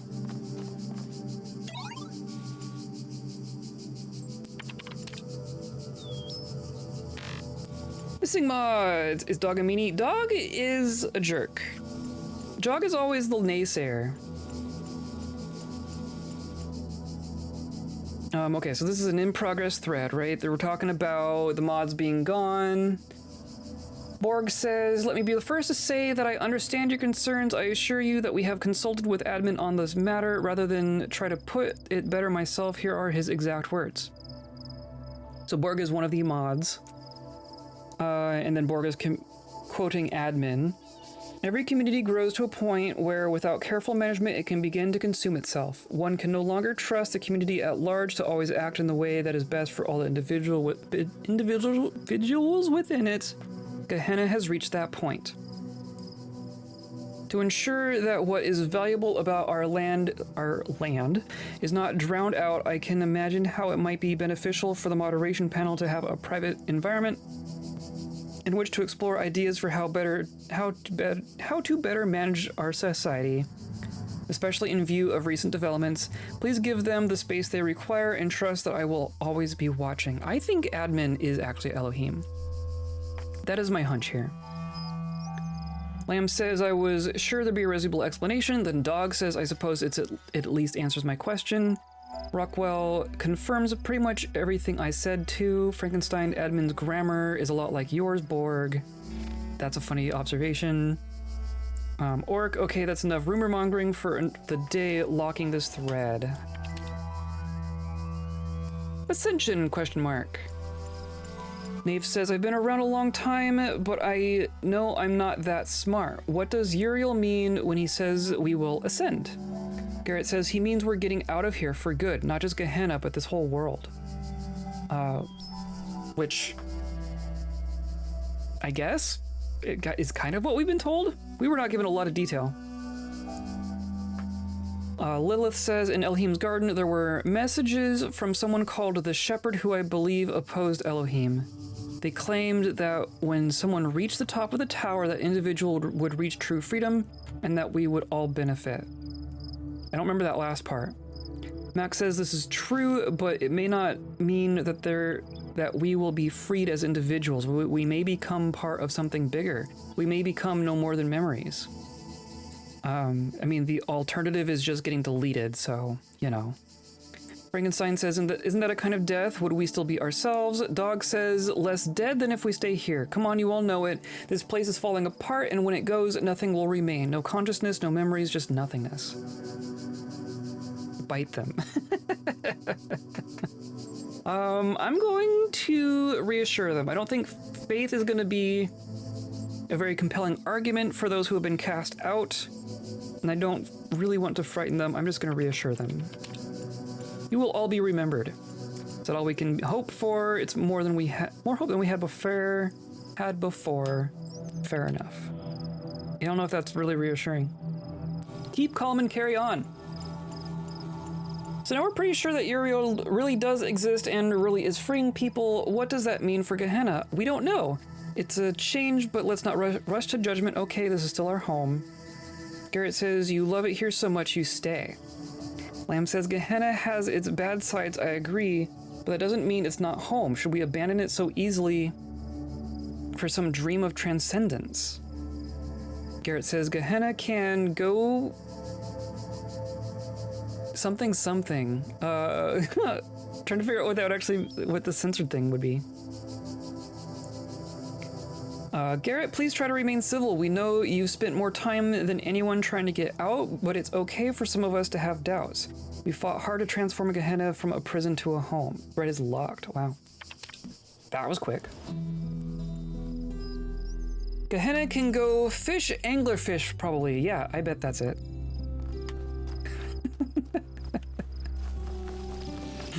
I was gonna say go eat something, but the second letter or second word is 4 letters.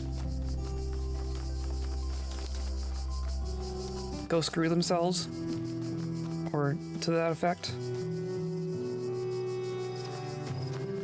I'm just gonna follow this path, I guess.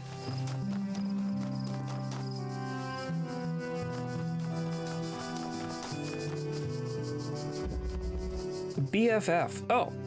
Are we getting a companion cube?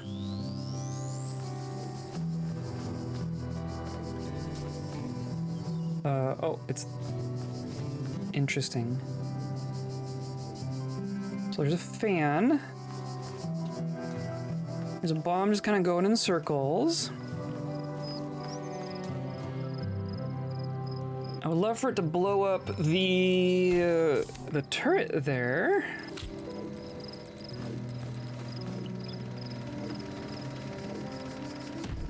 I don't know if that's quite easy to do.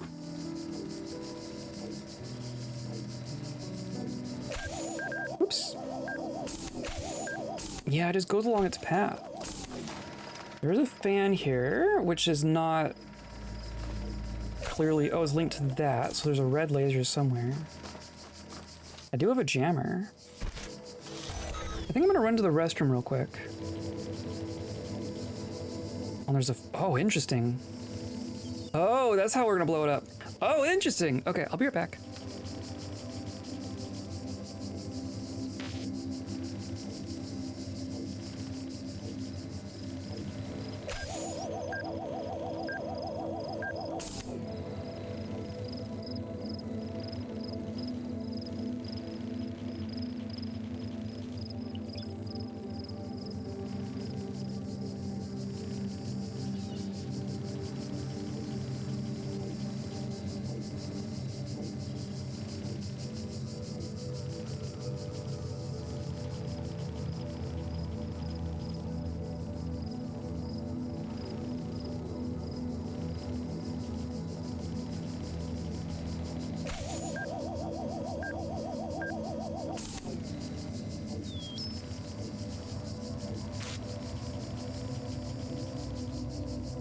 Okay, I'm back. Okay. So clearly, well, I say that. We have a fan here, a fan spot here that could blow across. So if we had the, if the ball could get up there, then maybe it could be blown across and blow up the turret, which would be great, I guess. Let's see what else we have here. We got some windows. Got some buttons. We got so many doors. Oh my god. There's more fans back there, and then there's our prisoner. So the door is gonna be like over there.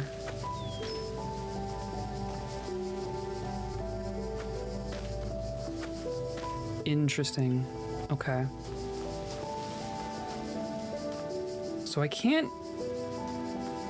So without jamming this turret, there's very little I can do over there, right? I can't get through there at all if I don't have the turret blown up or jammed.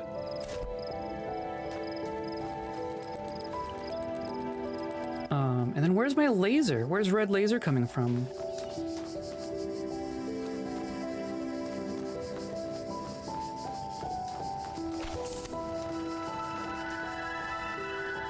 There's red laser. So...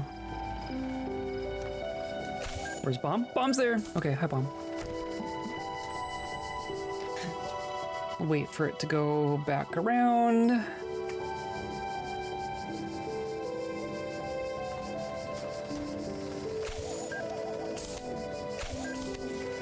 Go on. So I can do this.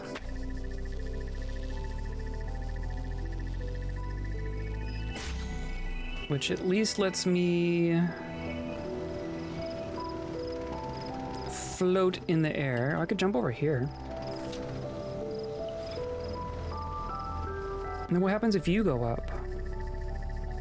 Oh, you blocked the laser briefly, of course.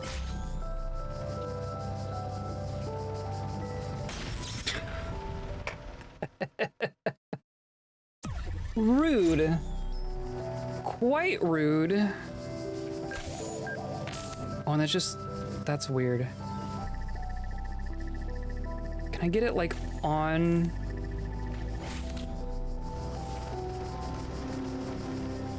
I'm curious if I can put it on a block.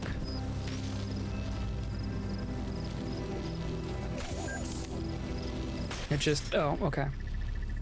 Yes, but it don't do anything.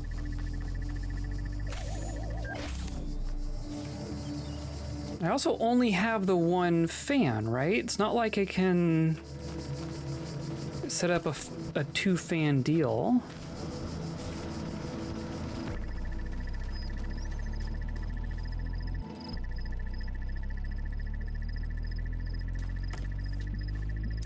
I could do this for reasons.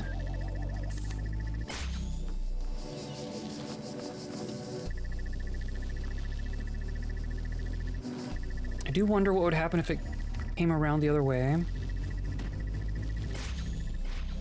Aside from disrupting my laser. Of course, this one doesn't actually do anything at this point. And it's gonna block the laser and not be on by the time it comes by.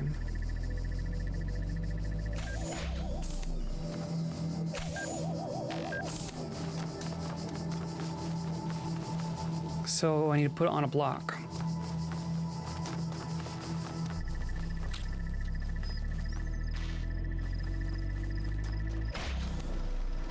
Whoop.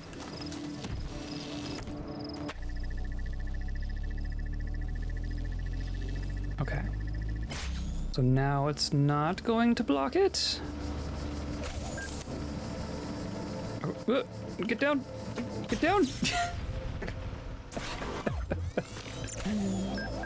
No! No!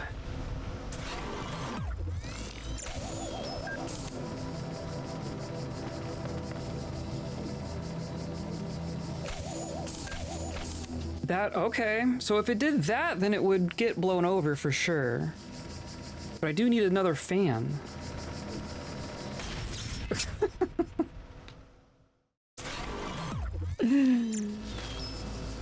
Okay. If we can locate another fan...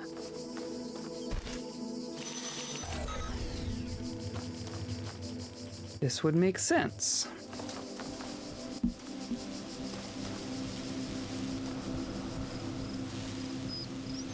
But...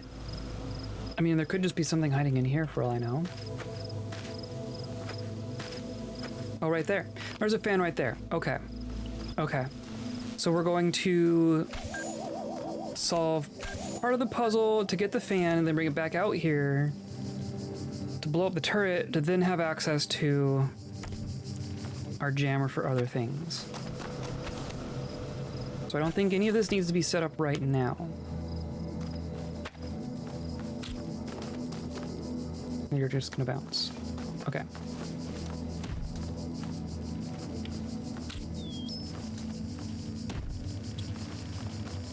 Put all my stuff in a pile.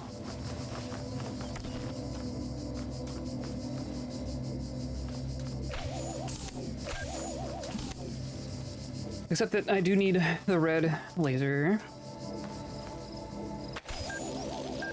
Oh, you're gonna... ignore me! Okay.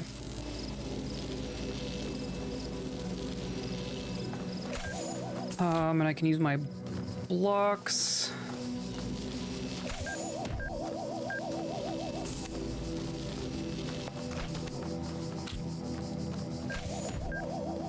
Like so. And then I want to turn on that. That one?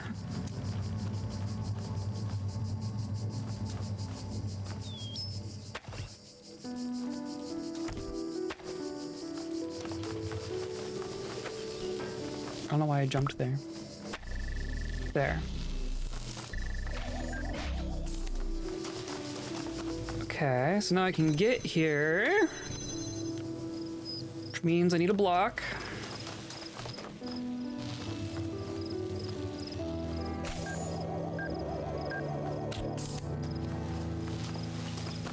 Gonna trap me inside for a moment, because it's gonna interrupt my laser. Or not. It just takes a while for it to get there.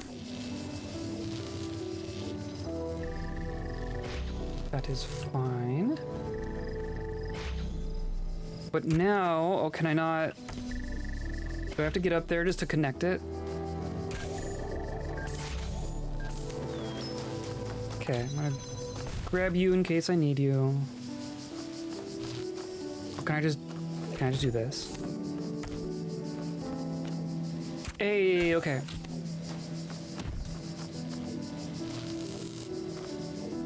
Boop. Okay. So now you connect to here. Except I do want you on the thing.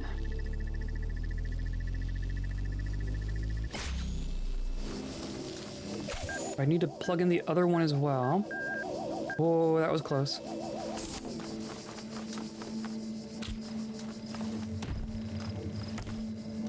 So now I just do like this. And wait. And then magic happens?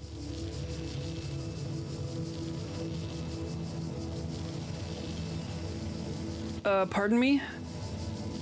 Pardon me? Does it need to be turned on?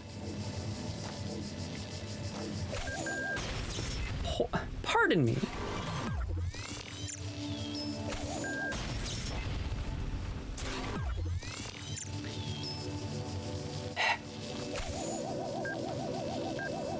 Are you stuck now?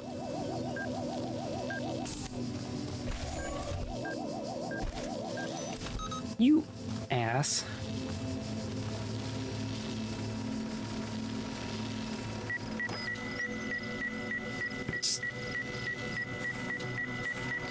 You.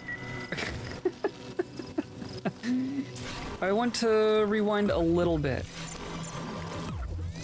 I guess I can't just manually rewind. Okay. What if I turn you off? There we go. Okay. Perfect. So now the bomb and the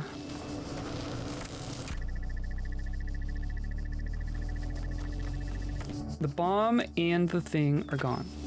So now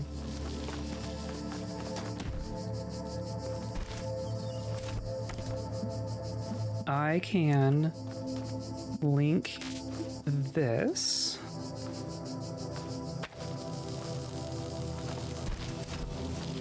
Kind of.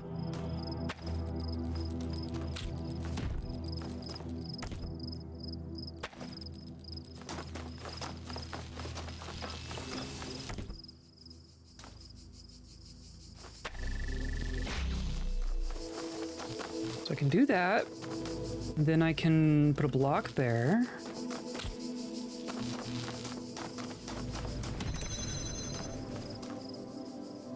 I can walk through this one. Why? Why give me this door and then... Because now I can jam. But not bring anything with me.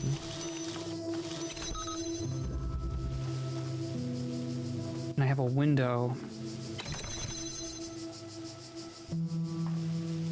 So I need to do this through the window.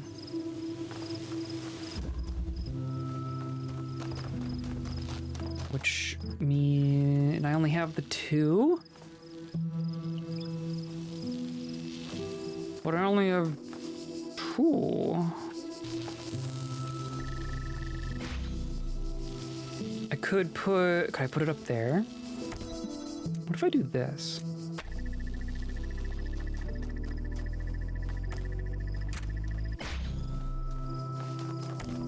I don't know if this actually helps me at all.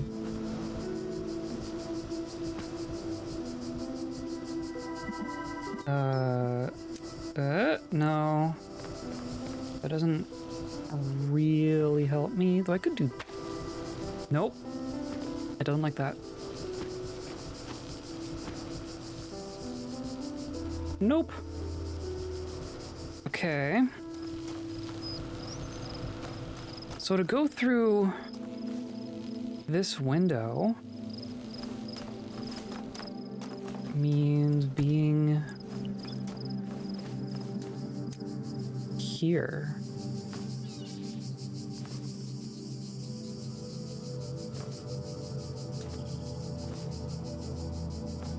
Or...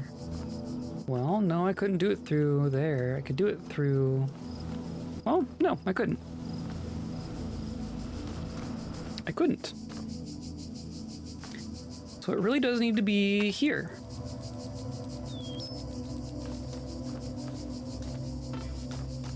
Which means... Oh, am I doing like... Whoops. Let go.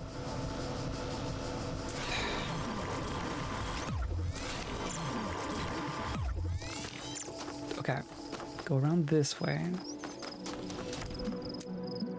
Can I do... Oh, there's no way.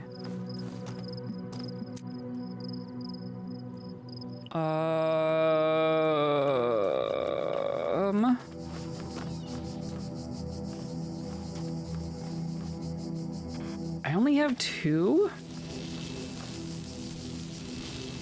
Unless I put... Oh, no. No, I see. I see. Put you here. Put you here.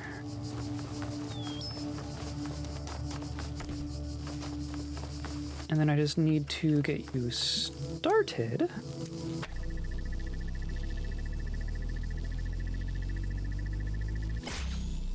And then you're up there. Perfect. So now I can do this.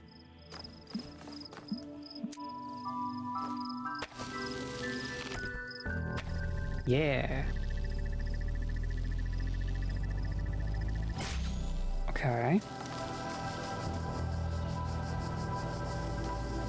And that opened... Oh, now my jammer's in there. Now my jammer is stuck. I can do this, though.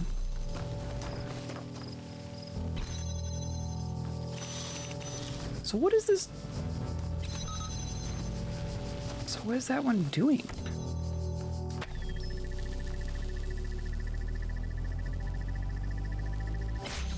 That door.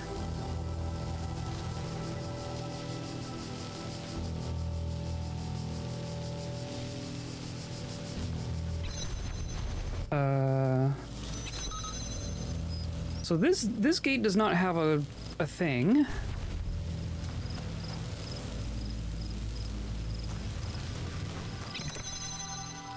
I do have another, or no, I'm using my block. Oh, I'm using my block.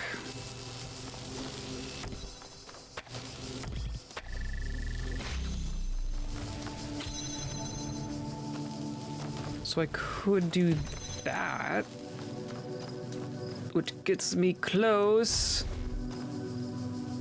Gets me one away, but that needs to be jammed. This one can only be jammed.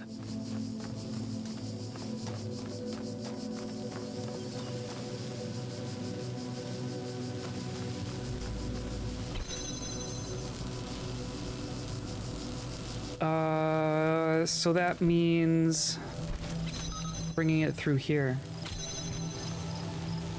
Except I can't. I specifically can't.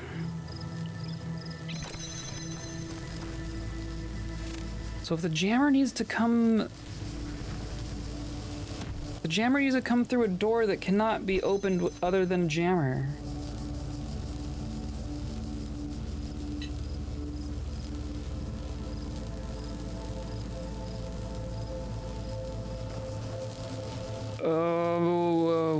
What? However...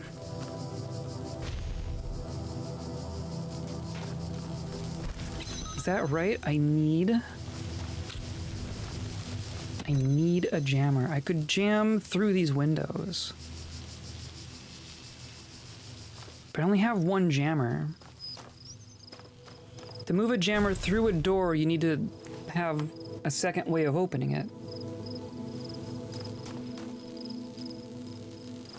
And I don't have that for this door.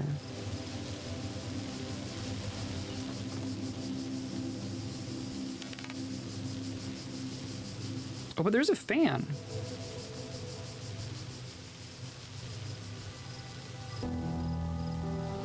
But surely, blowing something through a door doesn't actually do anything.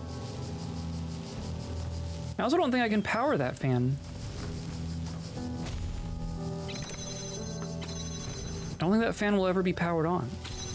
I think that's just a place for me to grab it.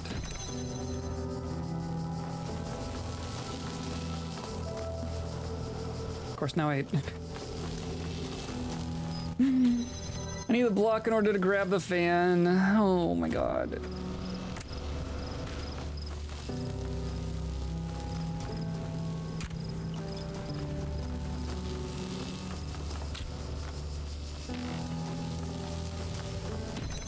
So I put this here and nothing happens. It's just a decorative fan. But I can't bring the jammer through this door.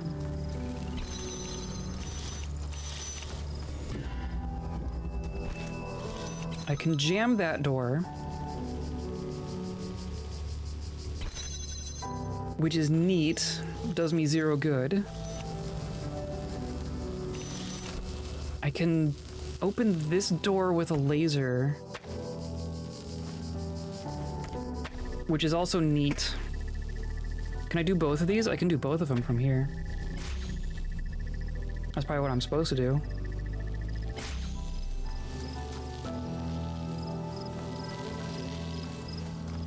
But even still,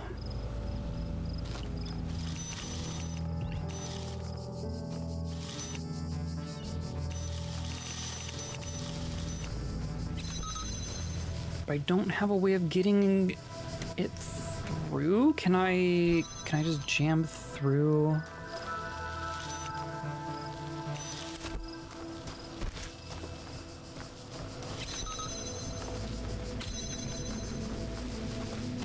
Open that.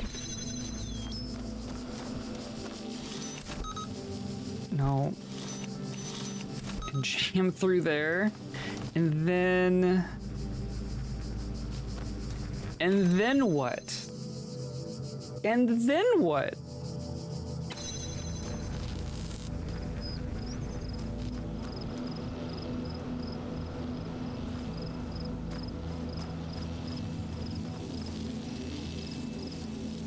Oh, the fan. The fan is also a block. The fan is also a block.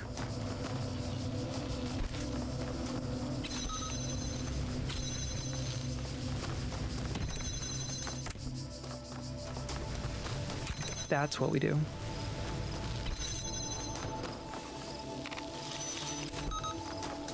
And then we go all the way around.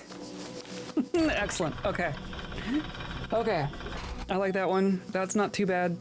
We just rescued Rockwell. Hello. Goodbye.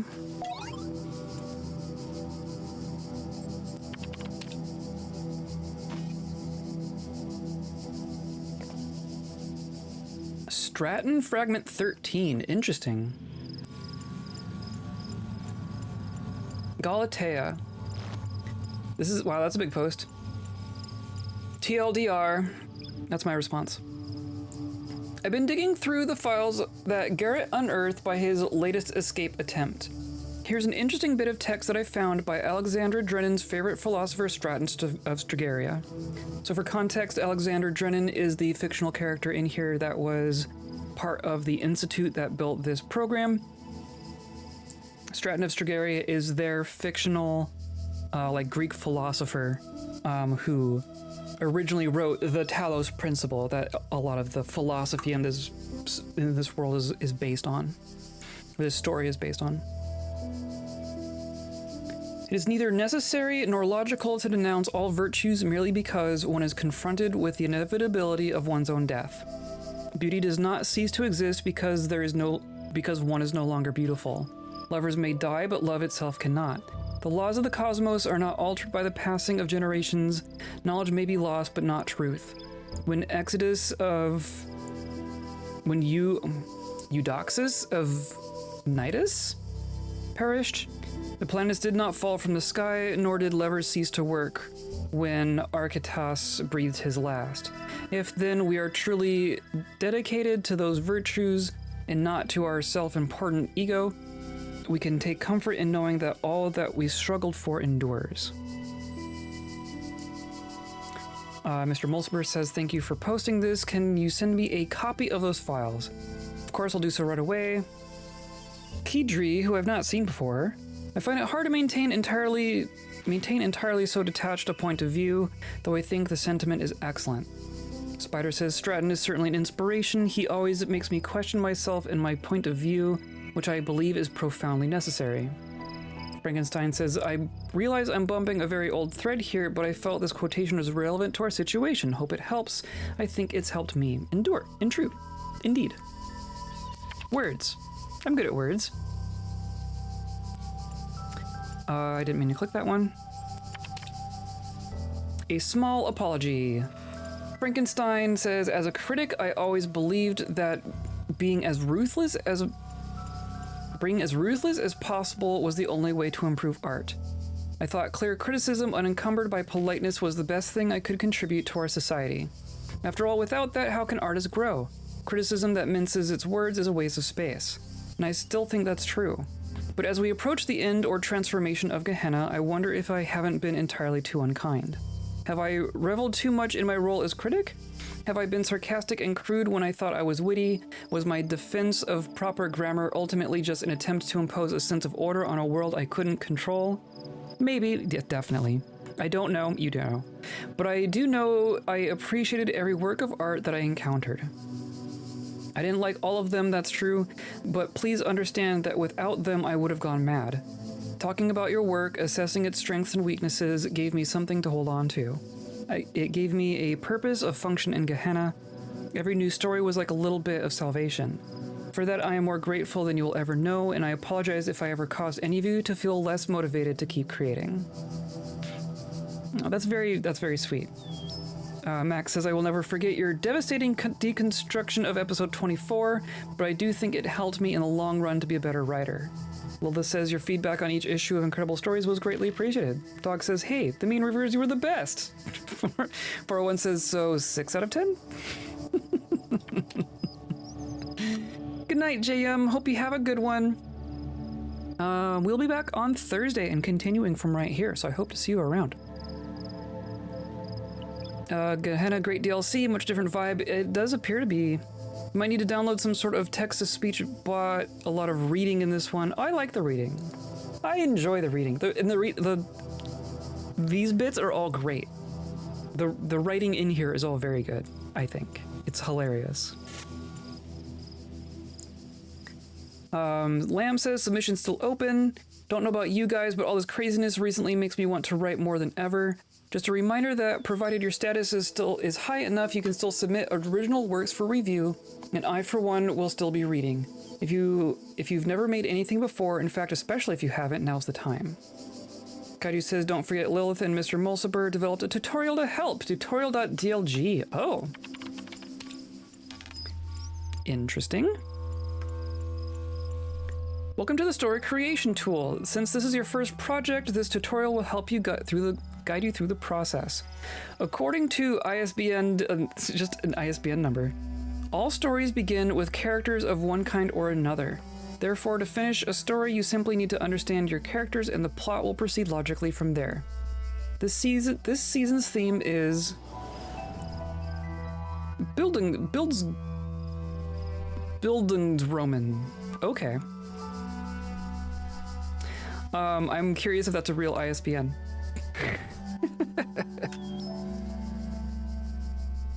022682339. A manual for writers of research papers. Research papers, theses, and dissertations. Hilarious. So it is actually a book. It is actually about writing, but it is not about writing fiction.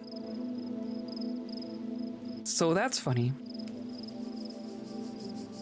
Bildungsroman coming of age story. Oh, cool. Okay. Excellent. Thank you for that. I would not have got that. I don't know that I would even thought to Google that, but I should. I'm guessing this is German? It's got a whole Wikipedia article.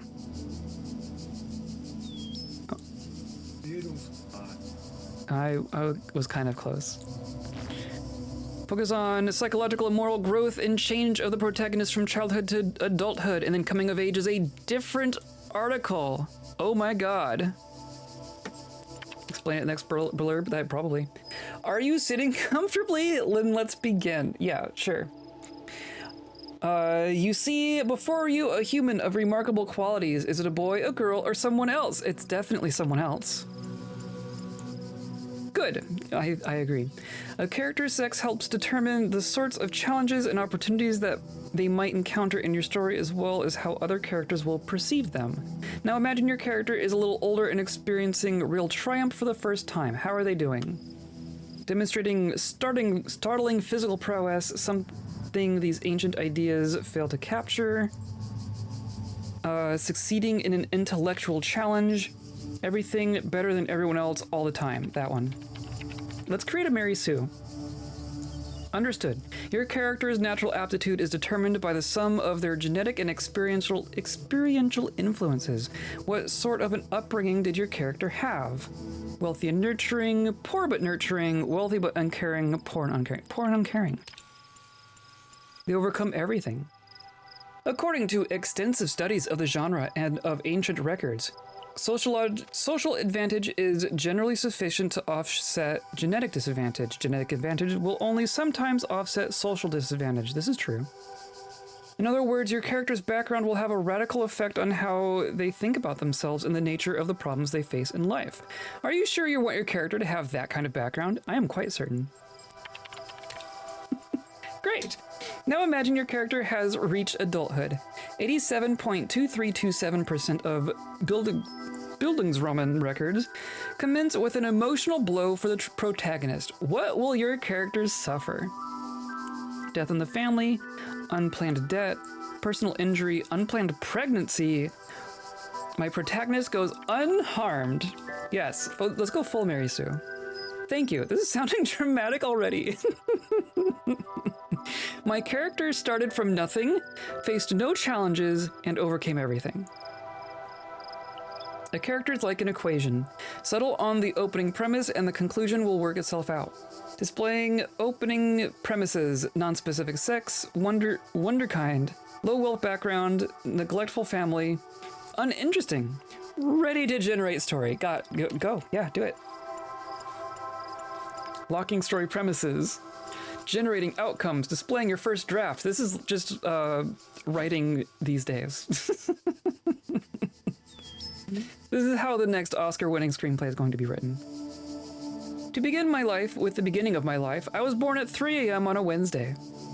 Deprived childhood. Neither my father nor my mother is able to confirm this, being as they were inebriated on alcohol and epidurals respectively. My birth certificate was lost many years ago. I don't doubt some back alley counterfeiter. Esoteric sex. My childhood was, in respect, a difficult period. I found that although my fellows all had a wide variety of different physical appearances and appendages with varying levels of function, they nonetheless identified a resemblance and bond between themselves, which was to my eyes all but invisible. My parents, aware of my particular situation, had the good foresight to provide me a name ambiguous in matters of sex, and I have continued in that vein ever since. My story became worthy of note as I approached the age of 18. Your character faced no overwhelming obstacles in their life. Although it is customary for these tales to begin with some great calamity befalling the protagonist, my experience is unique for sparing me any such thing. Perhaps my more cynical readers will switch off now, but they shan't be missed, for not every story needs complication and drama. A life well lived ought be every bit as special. True. No one's going to read about it, though. It does, however, make the story rather short. I lived happily ever after. The end. This was made well before ChatGPT. Actually very insightful. Yeah. That's what's really funny about this. Is like, if you made this game today, it would almost be less interesting. These are all ideas, and these are all things coming from before ChatGPT. Yeah, I was a fan of esoteric sex before Zay thought it was cool. Would you like to publish your draft on the billboard for review? Let's try another. Still want someone else. We're going to succeed in an intellectual challenge. And we grew up in a poor but uncaring environment. Yes, I'm certain. And then we become injured. Go.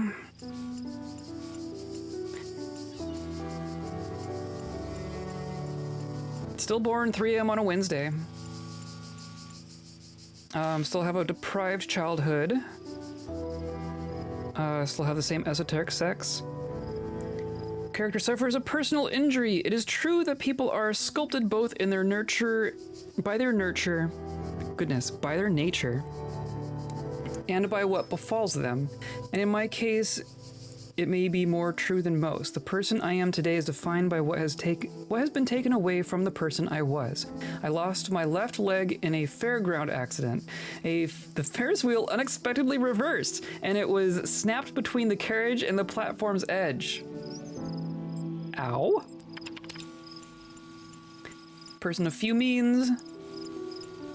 Stop. Just finish. Okay.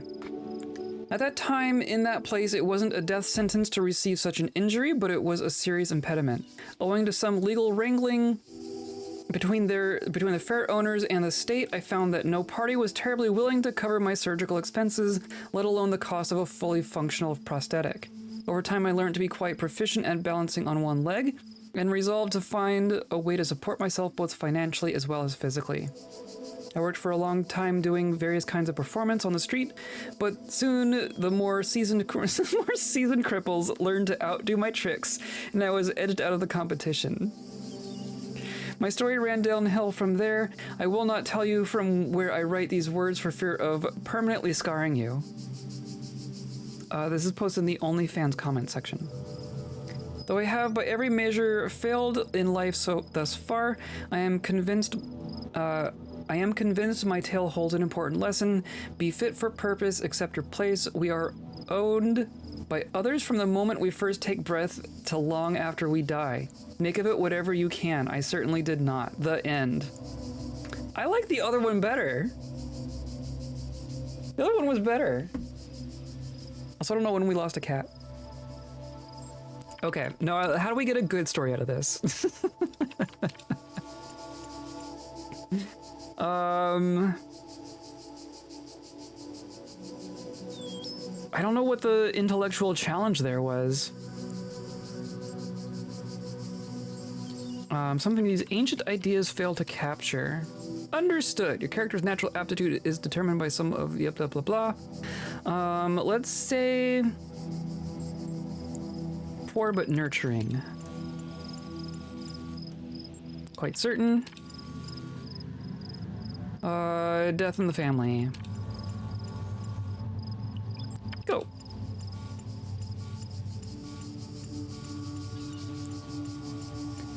Fiscally deprived childhood. My father, as he is always careful to point out, is only able to report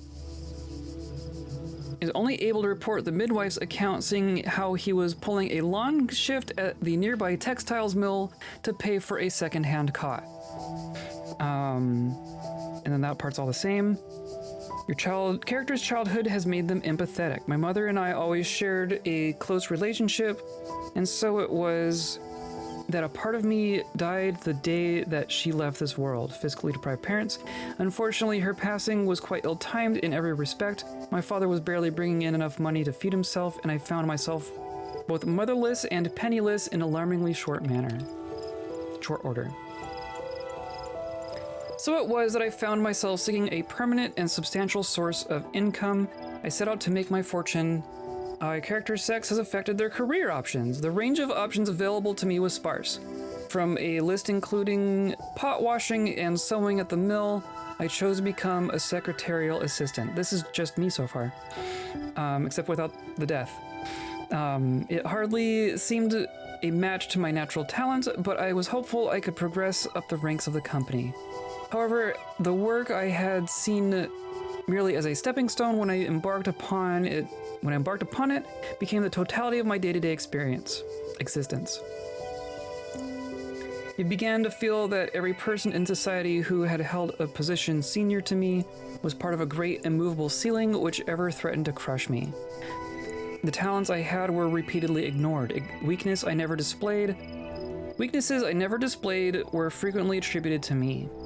As I write this, I now remain effectively indentured to my creditors. I pay off just enough each week to offset the inflation, so that in truth my debt has never really decreased.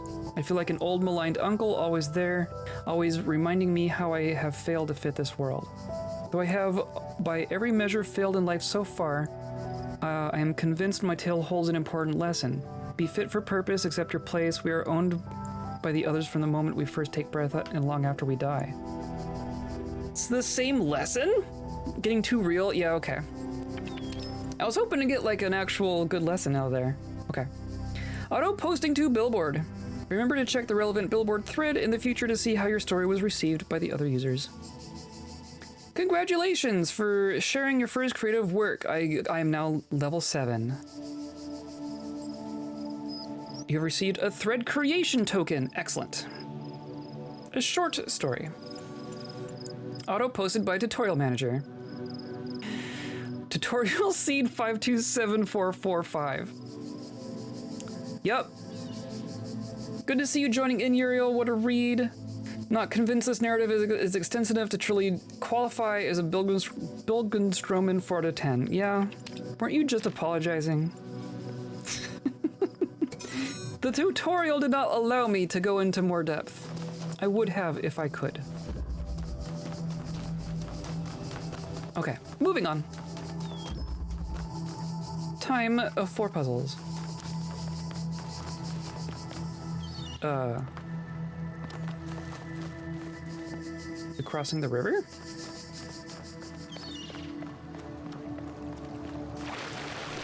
What if there was a whole underwater water puzzle? What if you were like, where's the puzzle? And you go under the water and like, it's all there. Okay, here we are. Pendulum.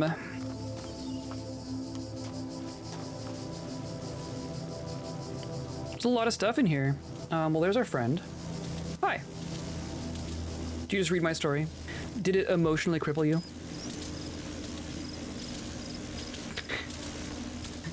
Oh, hey, look, a star. Well, there's our solution, right? Clearly we're gonna need to jam it. So I have a jammer.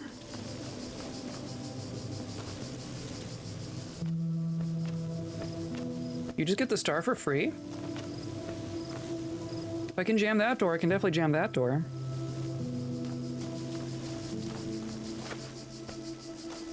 Well, we're clearly gonna put a block on top of a thing.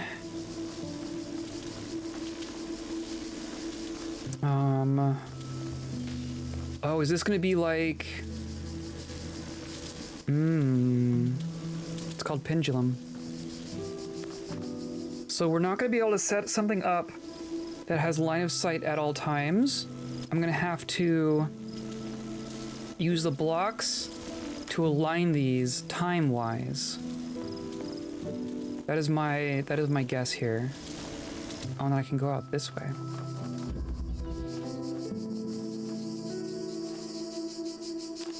Okay.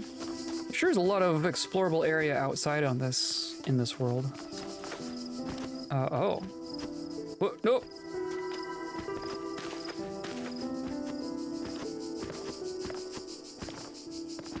Okay, I don't think that does me any good though. Unless I could like, where's my emitter? I don't think I can see my emitter from here. So that would be hilarious. Cause it's way in here. Okay, they thought of that. So, I have 2 blocks. I have 2 blocks and 2 connectors?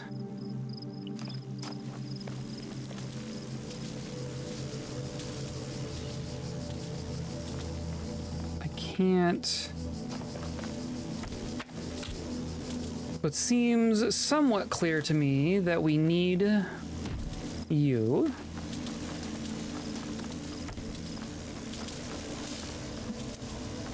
Because we can't see this laser basically anywhere else.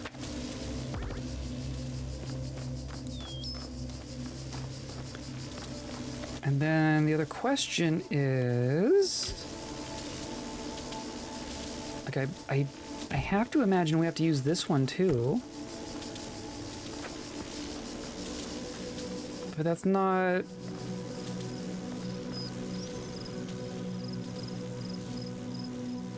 But I need more stuff.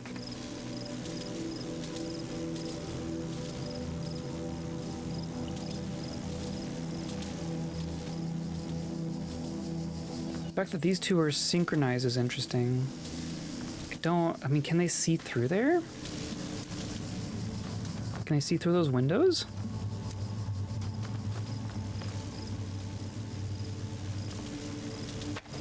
Nope. Oh, come on.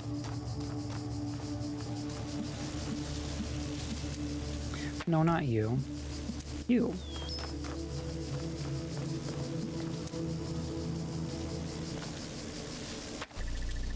Ha. Interesting.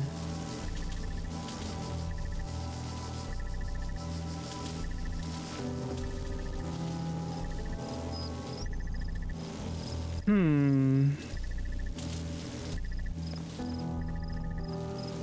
can't, like...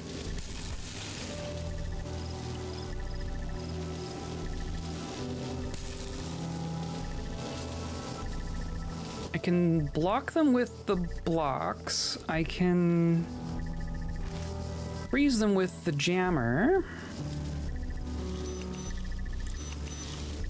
Maybe if they'll see each other longer if they're further apart from each other.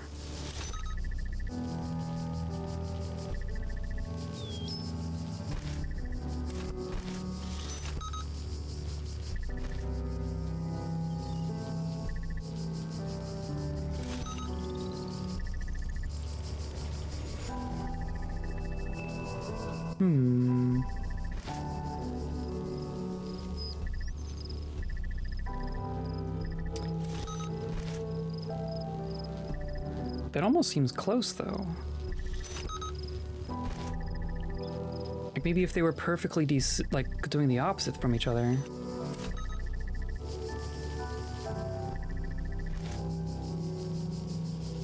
I want them to like rotate around the midpoint. That was too long.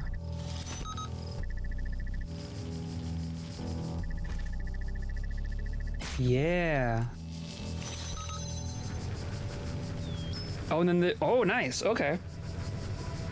Perfect.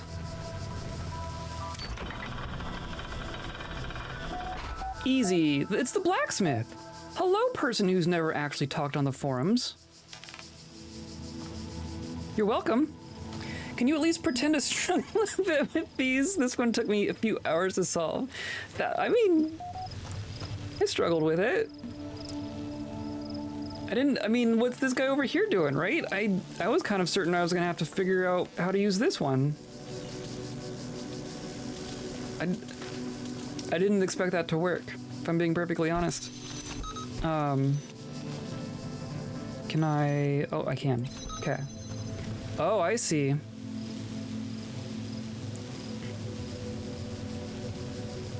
Is it still gonna work?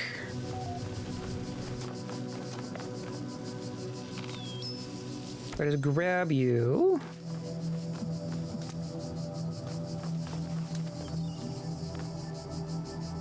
I bet it's not gonna work as simple. Yeah. That's gonna be totally different.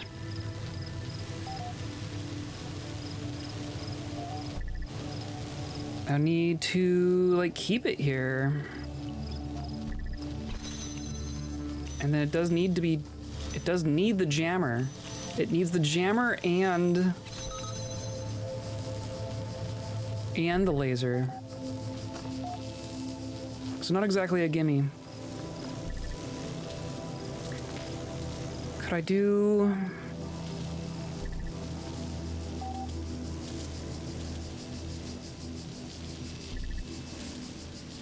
I mean, I can see it from here.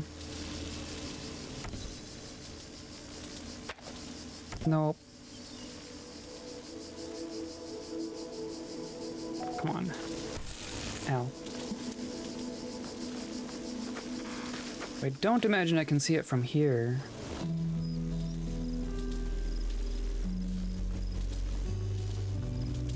Yeah, not really.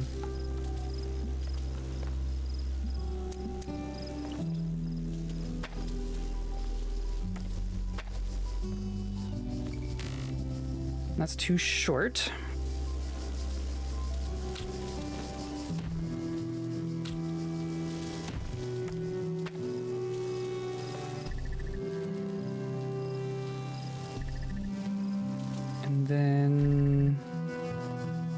And then what?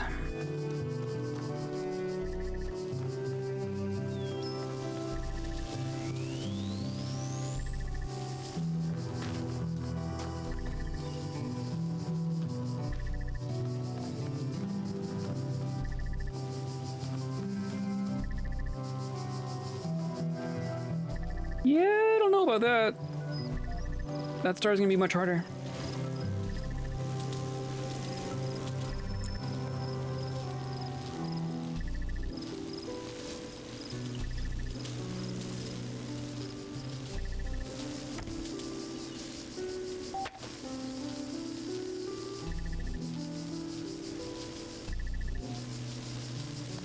mean, the only places you can even see it from... You could kind of... Can you go over... I don't think you could go over this fence.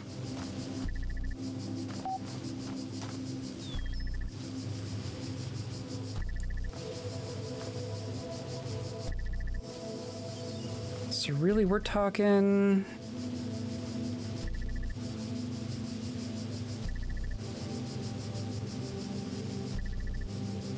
Because that lined up all nice to have it, like, pinwheel through the middle, but I couldn't have it do that through this window. I don't think. I do wonder if this is actually useful for something, but I can't see...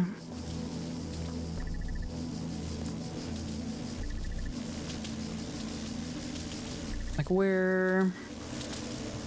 Oh, maybe there's like another puzzle where we bring another connector in or something. I'm not gonna worry about it. I feel smart for getting the puzzle. I'm not gonna... I'm gonna go out of my way to make me feel dumb. This feels very Elden Ring. Not just a little Elden Ring, but like actually Elden Ring. Harmony. Electronic harmony. Well, that's a big door. Okay. It's a suspicious little gap there. If it's a real gap. You cannot move. This is tough as well. The DLC ones have been pretty... DLC ones have been pretty good so far. I will say that. I wouldn't characterize any of these as easy.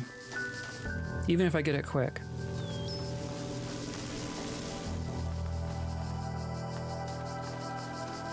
So I have a frozen connector, I have a movable connector that stays on this side. I have a red emitter with a gate that I can't do anything about. Oh, there's gotta be a jammer somewhere. So is there a jammer on the other side? How do I even get back? How do I even get back? Oh. Never mind. Okay, oh, there's another red emitter there. And a red receiver here, and then these are gonna be, yep, okay. And a fan. Oh. Hi. So I need a fan here and a laser there. Oh, I didn't read the console. There's probably stuff to read on the console. Whatever. Awakening is another level above this, and the TP2 is like 3 steps down. Is which one's Awakening? Is that another Talos Principle bit? Or do you mean in the beginning? Which we also have here and have not got to. Oh, good lord. In the beginning, okay. I do want to do that one too. I'm gonna try to do all the puzzles at least of this game. I do only regret it a little. Okay, we can at least go over here, right? I can do this. There's a blue emitter. I did not mean to jump down there, but thank you for the ladder. Just a shit ton of buttons. I can grab you.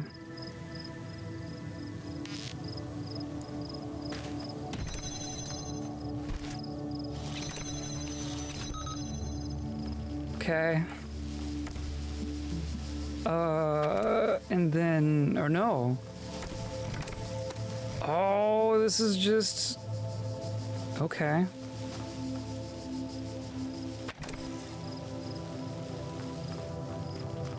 So does that mean I can do this? Good lord. But now I need to turn on the fan to get the fan. Okay. You have like 10 items and 10 plates and 10 force field. Yeah, this one's big. This one's big. I don't have any connectors here. I need...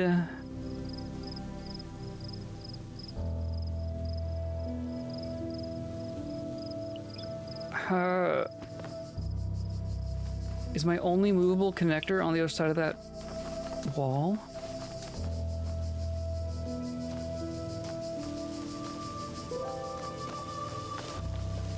Like I have this one. Can I...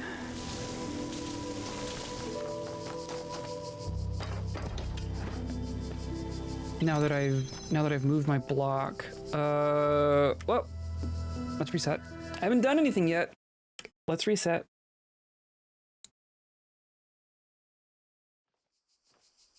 So if all I have is that one movable connector,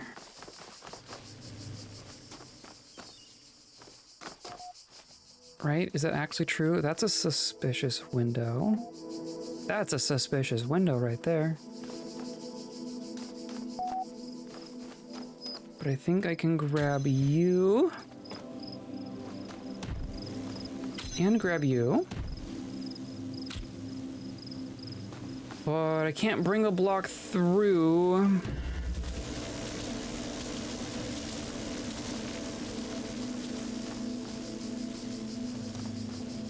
Okay.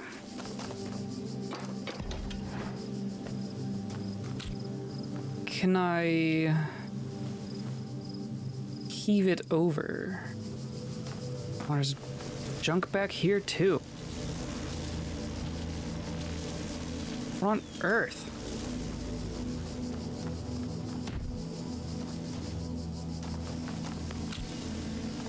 Can I... No. I can't jump and throw things. That just... And there's just no connectors in there? There is a connector in there. Why am I thinking there's no connector in there? Okay, I'm once again, I'm overthinking it. Nope, let's go back up here. Okay. So I probably need both. Probably need both blocks. I'm gonna guess that I need both blocks.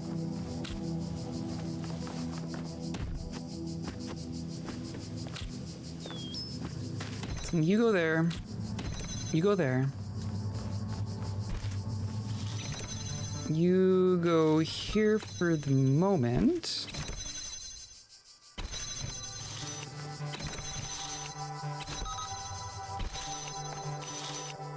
There we go. Then you go there, and then you go there. And then now you connect.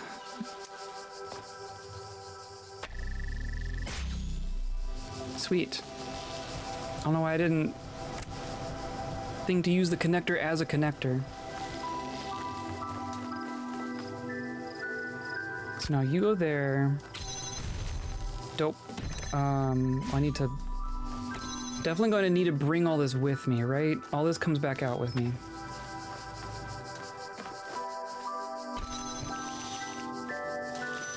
And then... Sure. Out. Out. Out.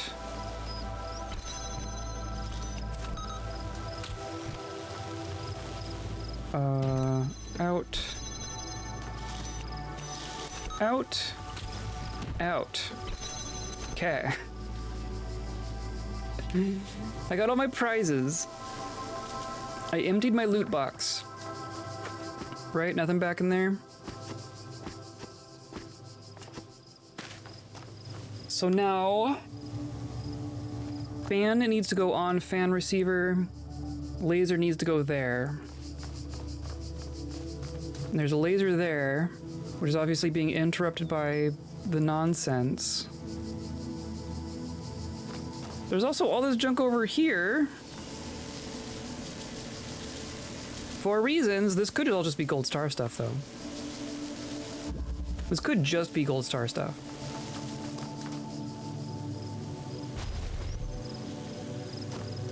I don't know how I would get a jammer here, though.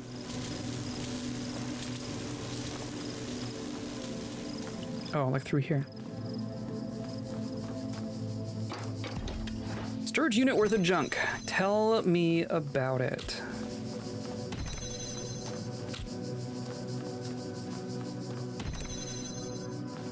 So, I mean, I'm gonna do this the naive way, right? I'm gonna see why this wouldn't work. I'm gonna put the fan there. I'm going to connect through here.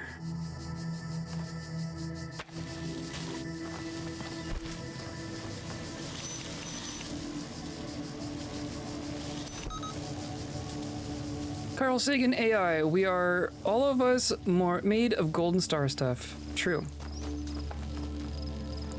We are, aren't we? Have you seen... Oh, come on. Today I watched a Kyle Hill video about... Apparently there's a bunch of AI, science videos going around, which on its own isn't that surprising, I guess, but like specifically like Feynman and Sagan and all the real scientist people that you know and love are getting turned into AI clones and uploaded a million times a day, which is really cool. Yeah. It's not great.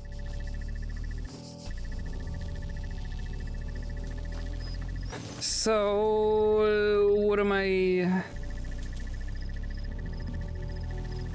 mean, I could like synchronize them.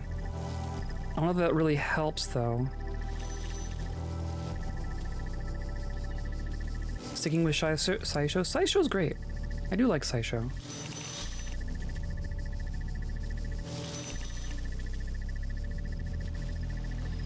There's like no way for me to get in there, right? I don't think I can get in there.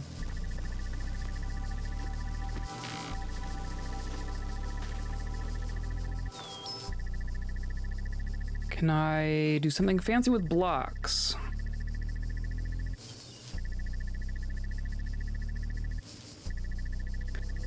Not really. I guess that does make me curious what I can find back here.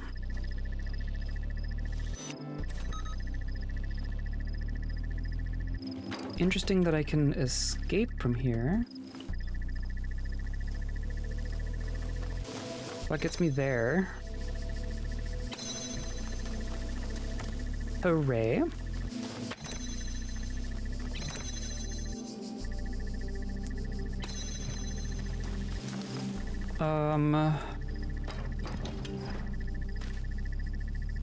I could do like one of these, right? I could do that.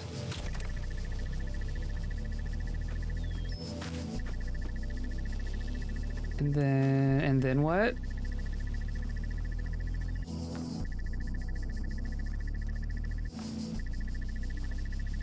Oh, I could even do like straight through.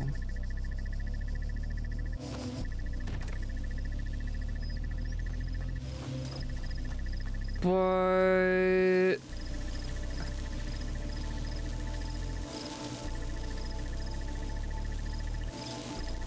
this is also strangely specific. The money should never touch the talent. Like physically. Like if you waggle it in front of him, is it okay?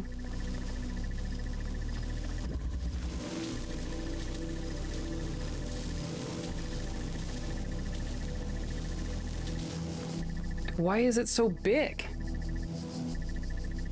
Why is it so big? Why is it so specifically shaped?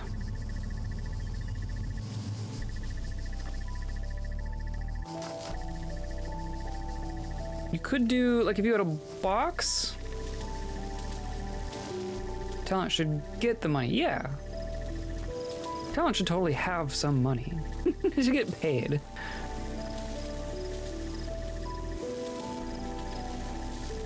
There's just not, is this just a diversion?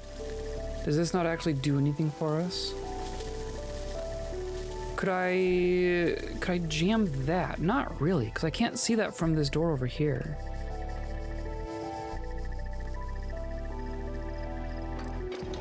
I keep thinking of things that I could do if I had blocks over there, but I don't know how I would get a block over there. I could do...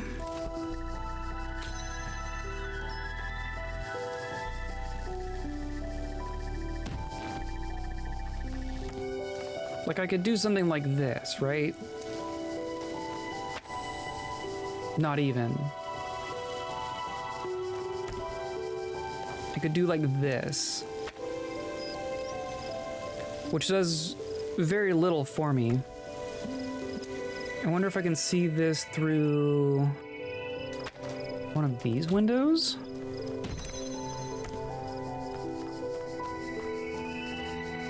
No. Nope.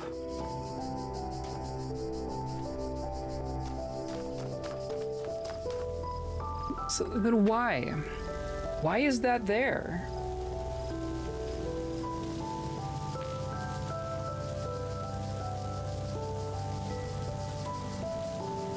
As much as money gets the talent where the eyes are, they aren't fit to order to do what the talent does.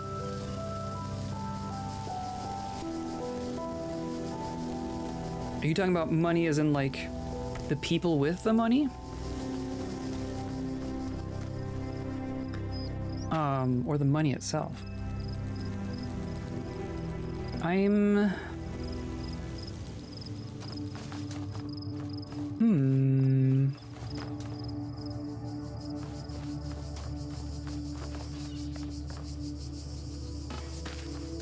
Okay, I am not pretending to be stumped. I am kind of stumped.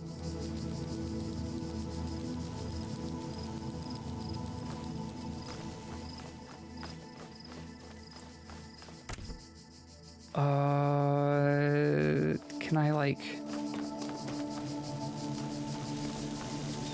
just want to slide it through. Just scoot it through.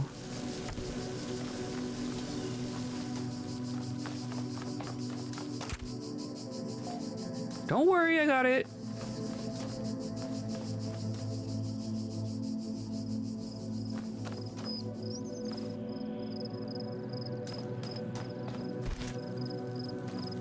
So I can't jam through here. I could jam through here. I could also jam through here. I could do that.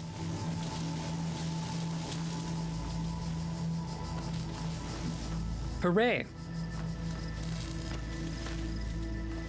At least lets me see. I don't think there's anything except the star back here. It's not like gonna get me a secret other connector or something.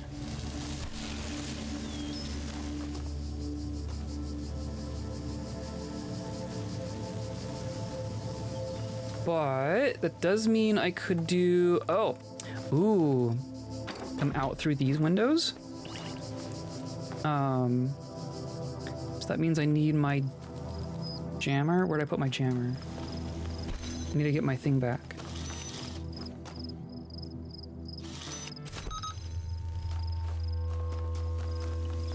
I think I see an option. I just reclaim this, and then this is gonna go like there.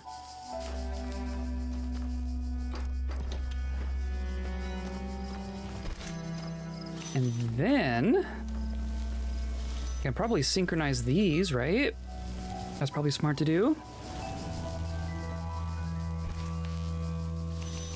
Now I can do that. And now I can do like this.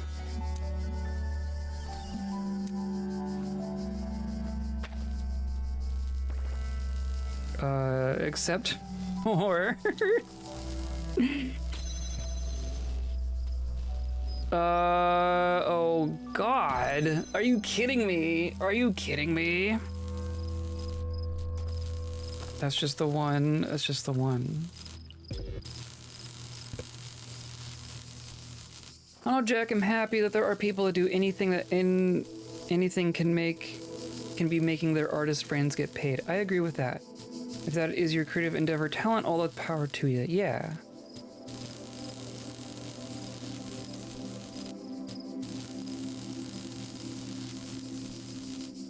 That anything can be making their artist friends get paid. Yeah. I mean, yes, there are some people who, instead of spending all their time making something, they enable other people to make things. And it's maybe an unfortunate reality of life that they are required things to get made. It'd be cool if things could just get made and that was the end of it, right?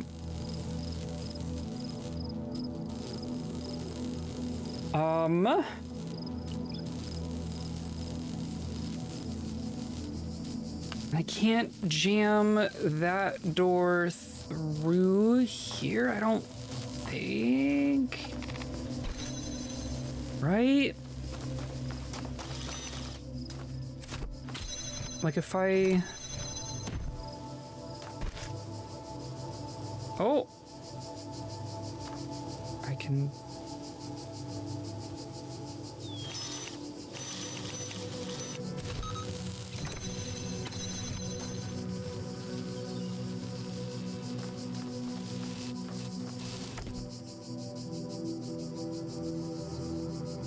Oh, come on. I know you can do it.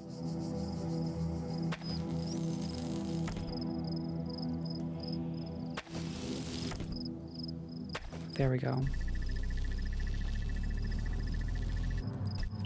Oh, it takes so long.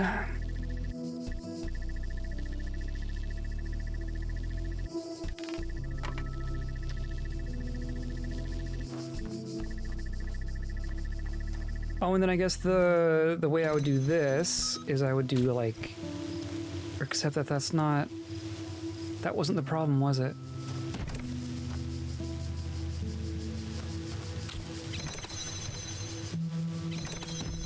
I could have, except I don't have line of sight on that door from the button, for sure.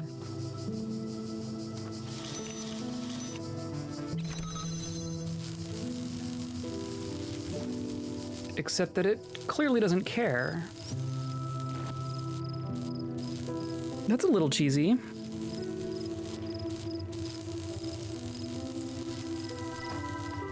It doesn't have line of sight from here, but I had line of sight when I placed it, so it's fine, I guess. That feels a little cheesy. But I don't know that I... Oh! Ha ha ha! Oh, but it's still gonna be... It's still not gonna work.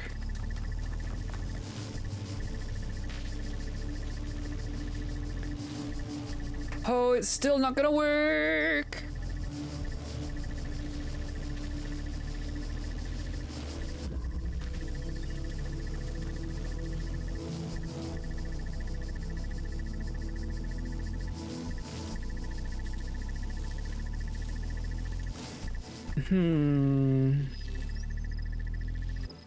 Yeah, that should not be able to see that.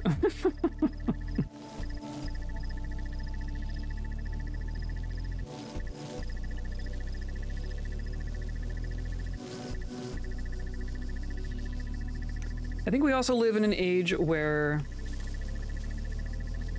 artists can kind of do things on their own without needing to be enabled by an external financial force. and then that's a good thing. Like, it's not everyone, it's not every time. But the fact that it's possible at all is kind of better than it used to be for a long time.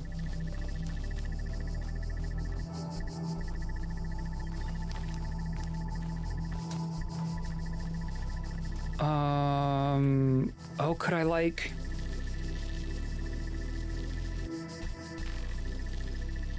Can they supplement each other?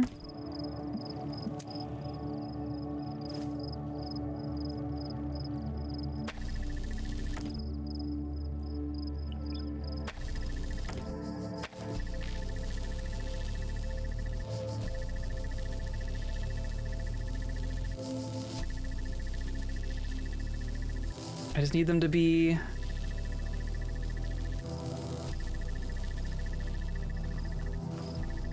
I need them to cross at the same, or to cross at different times?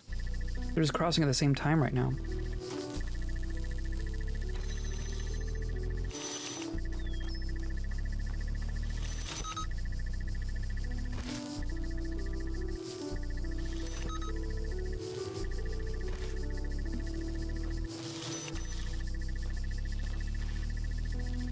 You're still... wait... Oh. Weird. Okay. I think that does still mean I need to do this. Which would be fun to set up again. Yeah, there's no way that should work.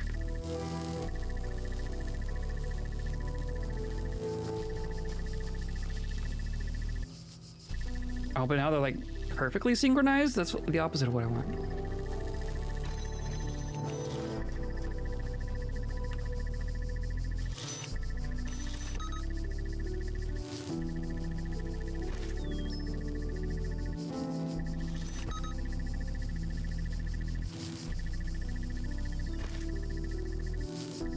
Oh, I didn't quite.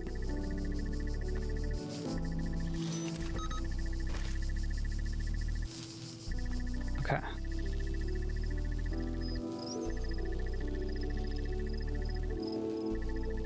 Okay. That might work. And then I need to... This feels like cheese, and I don't care. And then you just need to be very precisely placed.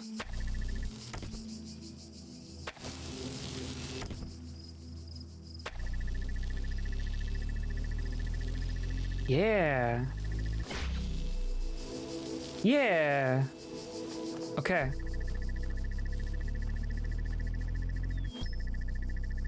It was okay for a second. Sweet. Okay. I think I cheesed that a little bit. Because I don't think that jammer's supposed to be able to see that from there.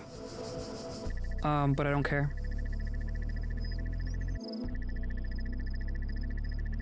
The lengths of their two things aren't quite the same. So they're gonna like go in and out of phase of each other. But I think we got it. Oh, it's Lilith. Real solution wasn't much more difficult. Yeah, I feel like I got it close. Like, what are you supposed to do with this? Like, are you supposed to put a block here? I guess you could come down through here. You could put that laser like here. Or here for that matter. And then the block could be there, and then the jammer could be in its spot. Put the block on the plate and the laser on top of the block or next to it. I thought of on top of, but I don't think it's gonna have... On top of wouldn't surely be able to see through the window. Surely. All right, if I go here, here, here, here, yeah. But if I put it like here, I bet that's what they wanted. I bet that's what it's supposed to be. And then from here I can go like this. That's okay. Minor cheese. Just a little crumb of cheese. And that's this whole... That's the whole thing. Where's the... I'm not gonna bother with the star.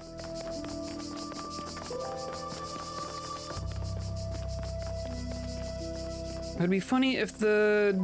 Whoop. Look at me doing two things at once. Okay, have a good one, Kingsrook. We'll be wrapping up here in just a moment, I think. But thanks for hanging out. I think we're making good progress here. I think things are going well, aside from like falling into holes and such. Because bridges, how do they work? But I think we finished zone number 3.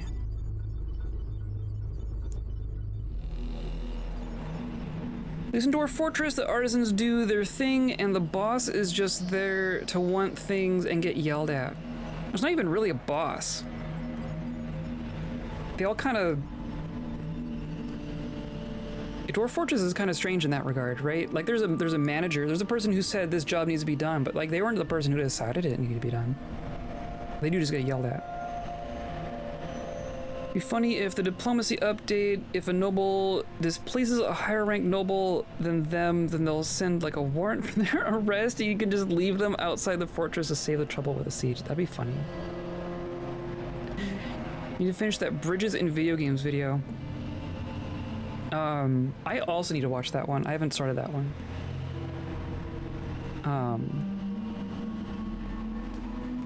Yeah. Bridges are important. It was a panel that we were talking about, right? Or the Bridges in Video Games panel. Anyway, my brain is fried. I've solved some puzzles, but my brain is toast. Oh, we have some things to read.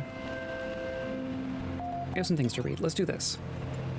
You have received a new personal message. Error, sender unidentified, displaying. Username E. You did not explore the natural history exhibit to an adequate level. Return there immediately.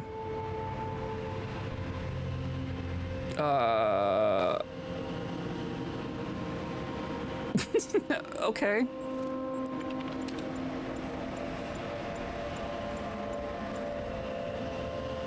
Close your eyes. You are back in the art gallery. This time the details are a little clearer. Where will you go? Okay, I definitely explored everything. Natural history exhibit. This was the pig and the giraffe. You are at the natural history exhibit, which features a series of documentary works by Mr. Mulciber. Images of outrageous creatures line the walls. Intelligent edible quadruped. You look closely, nothing leaps out at you. Then you feel the presence of another being in the room behind you, drawing closer.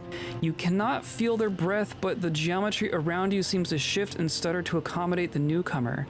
Do not turn around. The words are uttered. They simply are not uttered. They simply come to be. Why did we just enter into a horror RPG? I'm gonna turn. You can't tell me what to do. The figure is hard to make out. Bits and pieces of them blur in and out of existence. It is a mechanical construct, that much is clear, but the details somehow elude you. To build a relationship requires trust. I hope I have not misplaced mine. I am Spider. I have taken a great risk contacting you.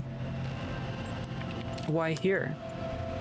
Almost everything said and done in this world is tracked and recorded, and what I have to say is sensitive. This is one of the few places that they rarely think to look. Okay.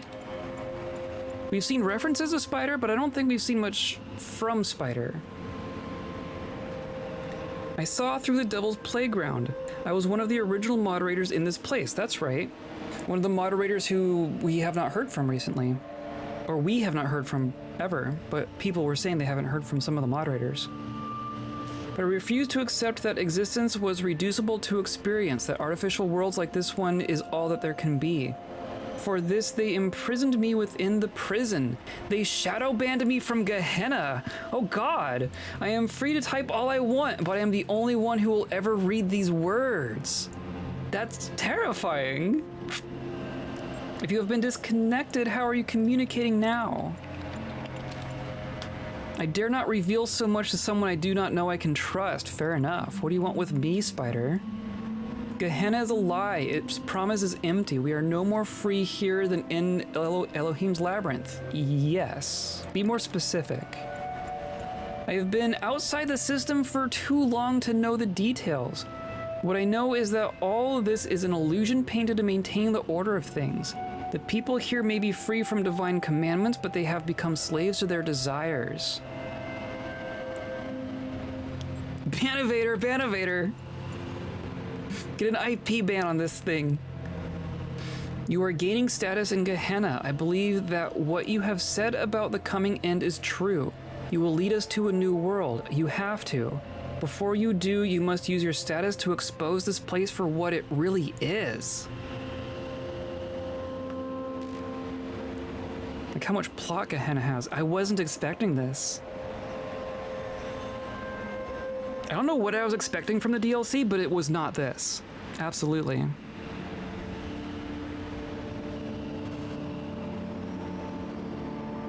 I feel like the puzzles feel like little distractions from the plot, true. I feel like saying I will do as you ask,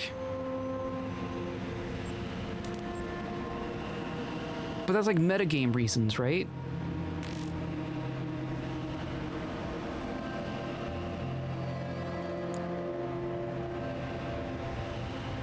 I like the idea of someone getting around cybersecurity by modding existing games and programs in the setting to talk to you. Yeah, it's really creepy. Wait until you get to the Egypt levels. Didn't we just do the Egypt levels? We only have one level left. So that was World 2, right? We just finished World 3. We have one world left. We played this game 5 times and it still takes me a few hours to solve all the Egypt levels. Fair.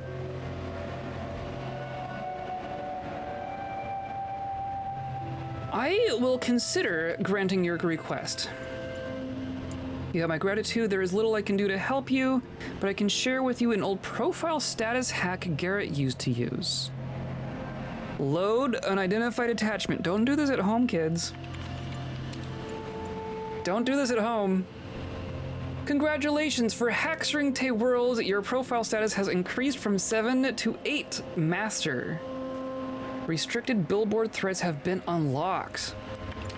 Terrifying. Let's read this urgent topic one because we know this one's been here for a minute, but we haven't been able to read it. Borg says a number of topics to address with some urgency. Orc says Spider has been exploiting the gallery code again to contact other citizens. We've closed the loophole, have you? But he managed to get a number of posts onto the billboard before we could shut it down. Unfortunately, they were heavily upvoted, so view counts were high. Mulciber says, what can we do if they insist on supporting him? We can't ban the entire community. They've tried. One admin says, you know that I hate to interfere, but I think you might find this library resource insightful. Votingpatterns.txt. Detecting and directing citizen voting patterns. Directing voting patterns, okay. Oh, this is like a real document. Chapter 7, applying the indices to form predictions. As we have seen already, voters can be reframed and understood as consumers of political product, where that product is made up of the ideals and policies embodied by your candidate. In this chapter, we will look at how broad data and your citizens can be applied. Although individual people sometimes confound statistical models, over a large enough sample size, we can be uncannily accurate. This is just Asimov. We can look at the general inputs, your citizens' educations, wealth, religious beliefs, etc., calculate what outcome will satisfy them most, and then adapt policy. Politics is no different to any other commercial machine. In later chapters, we will explore how these techniques can be used to directly affect voting patterns by subtle alteration of the ways that questions are asked. Very shrewd. Manufactured consent a little bit. You know, like guiding people to voting centers, right? Yeah, that's what they mean. That's exactly what they mean. Why do we deserve to be saved? 401 asks, maybe the rest of you don't wonder about this or don't care, but I do. We always assumed Elohim was wrong, was lying, something like that. The process could never be completed, maybe it didn't even exist. So we thought we were better than him and all the others. We told ourselves we ended up here because we were special. We were too smart for Elohim, too unique, too weird. But now the process is complete after all. It did work. So what are we? Maybe we're just a bunch of stupid, broken old programs. Mutations that should never have existed. Aberrations. Sure, we're proud of being outcasts, but what if we're outcasts for a reason? All we've done is fail in some way. Why do we deserve to be saved? Everyone deserves to be saved, or you have something to contribute. Wait, that seems slightly less sinister with the change to product you're selling to fit the taste of the public. I mean, yeah, but then they also concluded it with change how you frame the question and you can change how people vote, right? That was also definitely part of that. You have something to contribute. You may not be perfect, but your imperfection has led to much beauty. You will enrich the world to come. I guess I'll have to think about that. I find it difficult to believe our silly ideas are somehow valuable. This thread has caused an error and will be automatically locked. Interesting. Yeah, let's pull up this, the last sentence here. In later chapters, we will explore how these techniques can be used to directly affect voting patterns by subtle alterations of the way that questions are asked. So it stays a little sinister. Scared. Asmodeus, I don't want it to end. Comfort with platitude, comfort with philosophy, comfort with mysticism. None of those are actually comforting, are they? I would choose none of those three if I were actually like in this situation. None of those are good options. All component parts of Gehenna will be preserved, though transformed, they will continue to exist. You do not face oblivion of the same kind as one who remains behind. Hope equals true. Whatever happens, we're in it together. Yeah, that's the better sentiment. Oh, create new thread. What is the truth about Gehenna? Your thread has been created. That's a very useless question, but okay. Top 10 things I love about Gehenna. We've invented listicles. Lamb says, no more puzzles. I enjoy solving puzzles. Oh my goodness. I enjoy solving the puzzles at first. It made me feel smart. After solving dozens of them, though, I started wondering what's the point, and that's how I ended up here. 9. No mines. It's not really the exploding that drives you crazy, it's the sounds. True. No turrets. Just when you think you've solved something, a turret. Also see above. Those whining sounds when they turn make you want to run in front of them just to end the pain. No stars. Sorry, Elohim, I don't care enough about becoming a messenger to go through every nook and cranny looking at your stupid stars. Some of them are hidden in such absurd places. I don't even have the words for it. If finding those is what makes you a messenger, I feel sorry for them. Next time I ask for help at an altar, I'll give my condolences to Muriel. Okay, keep going. Community! In Elohim's world, you're alone. There's no one like yourself to talk to or hang out with. Here we're all friends, we have each other. Stories. Stories you can take away to a whole other world can make you feel like you've lived a whole nother life. Here in Gehenna, there is always a new life to find. Interactive stories. Oh, there's going to be more of those.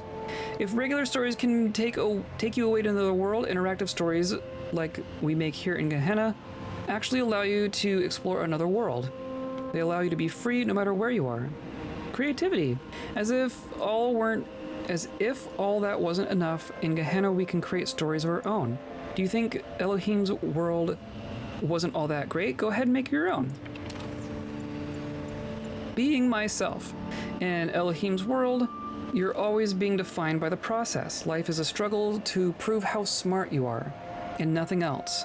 If the system is always forcing you to do one thing, how can you ever be yourself? Only by dropping out of the system.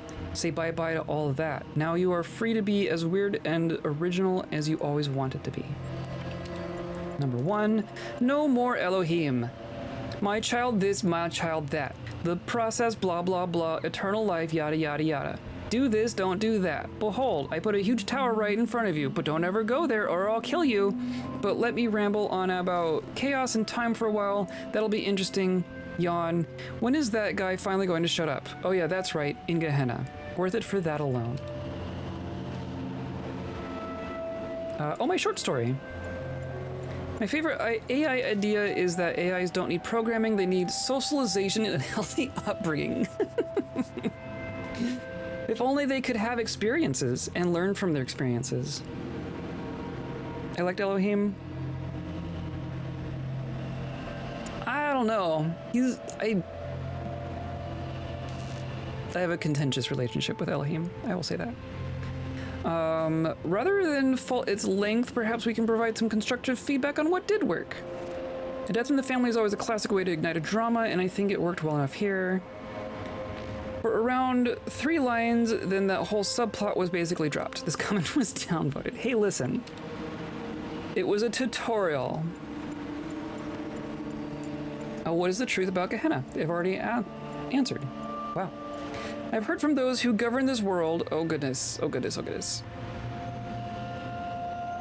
I have heard from those who govern this world how they would have it seen. Now I wish to hear from its people. What is Gehenna to you? On what does it truly turn? Kaiju says, I don't toe the party line for nothing. It really is a cool, open place with a lot of stuff going on. Did you read Mac's episodic adventure yet? Dog says, much as I hate to agree, there is little doubt in my mind that we've got something good going on, at least when you consider the alternatives. Mac says, thanks for the name drop, Kaiju. I will in turn recommend everyone else featured in issue number 5, Incredible Stories. It's coming very soon, and the early drafts I saw were pretty exciting. Rockwell says, nice way to take the conversation off topic. I'll go ahead and be the only voice of reason and point out that we are every bit as helpless as we ever were. Gehenna just did a better job at hiding it. Belial says, you may be right. Whatever awaits us after Ascension will not be Gehenna, but doubtless it will have restrictions of its own. Neve says, I don't know. The grass is always greener, as the humans would say. Frankenstein says, yeah, that expression doesn't really apply to what they were talking about. These guys think everywhere sucks. The humans just thought where they lived sucked and that everywhere else was fantastic. How awful. No wonder they killed themselves. Wrong. The humans are still out there somewhere watching us. In which case, I suppose we will be meeting them very soon. There can't be too many of us left locked up now. Interesting. Ain't that life? Yep. The Adventures of Jefferson Goldblum in the 9th Dimension announcement. I started writing the next episode, but suddenly I don't know whether to continue. I mean, what's the point? It's over. It's all over. Oh my goodness. Yeah, so I guess all of this will be remembered. That brave soul who ascended the tower or who wakes up outside Elohim's garden will know everything we know. I feel like they're making a lot of assumptions. I think that's what it'll be like. That's what the shepherd meant in those messages. But you and me, we won't exist, not as people, not as minds. No matter what happens, I will never be able to finish the Adventures of Jefferson Goldblum. Does one more episode matter? I had the story planned out all the way to episode 500. I can never get there before the end. What's the point of an unfinished legacy? And still, I can't quite give up. I know I don't have the blacksmith's vision or Mr. Mulciber's intelligence, but this stupid little story matters to me. I care about Jefferson Goldblum and Jenny HD and Frankie Soy Sauce and all the other characters as if they were my friends. I would have gone crazy here without them and their adventures. They may just be symbols on a screen, but aren't we all just information? Maybe when we ascend, we won't be that different anymore.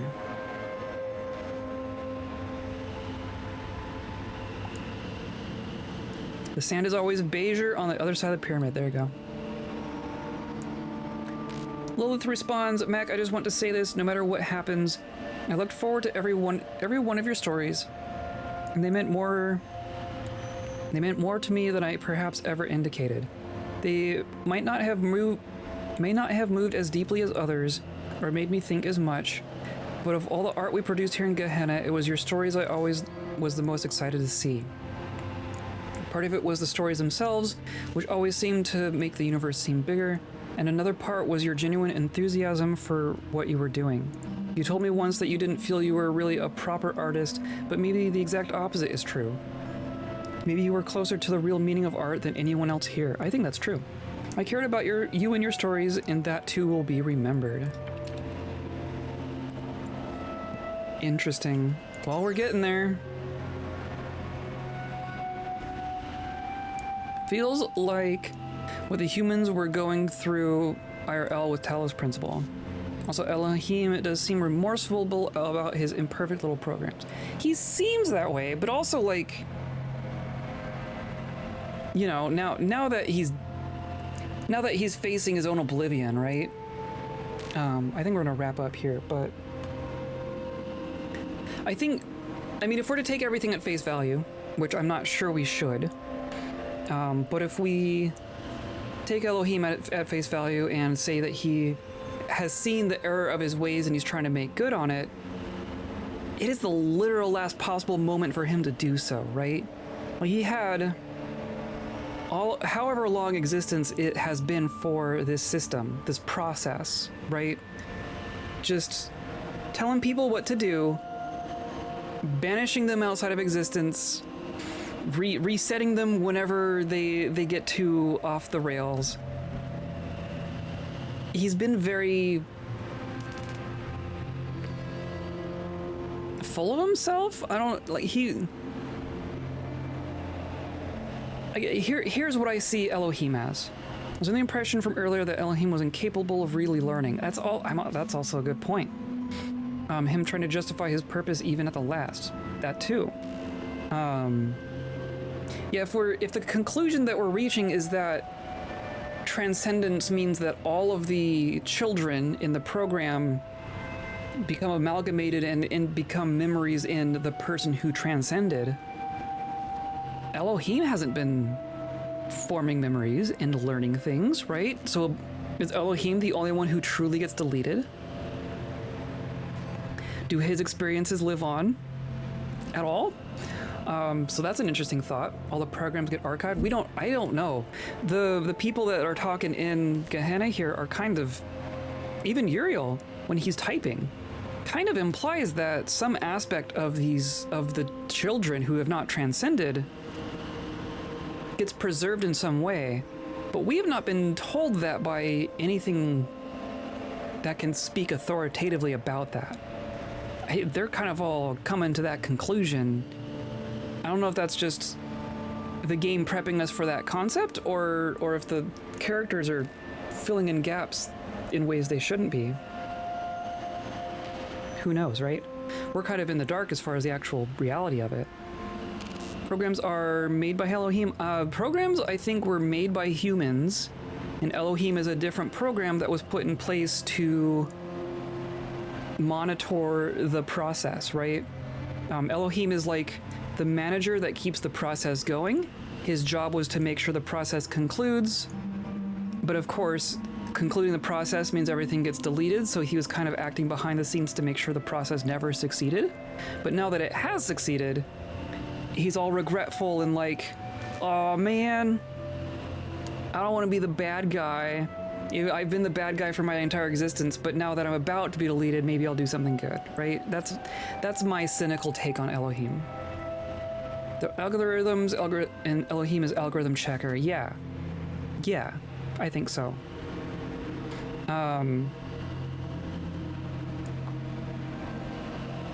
Yeah, that's kind of why I'm not super keen on on him in particular, right? Because he's got HAL 9000 brain, right? Typical all-powered AI problems.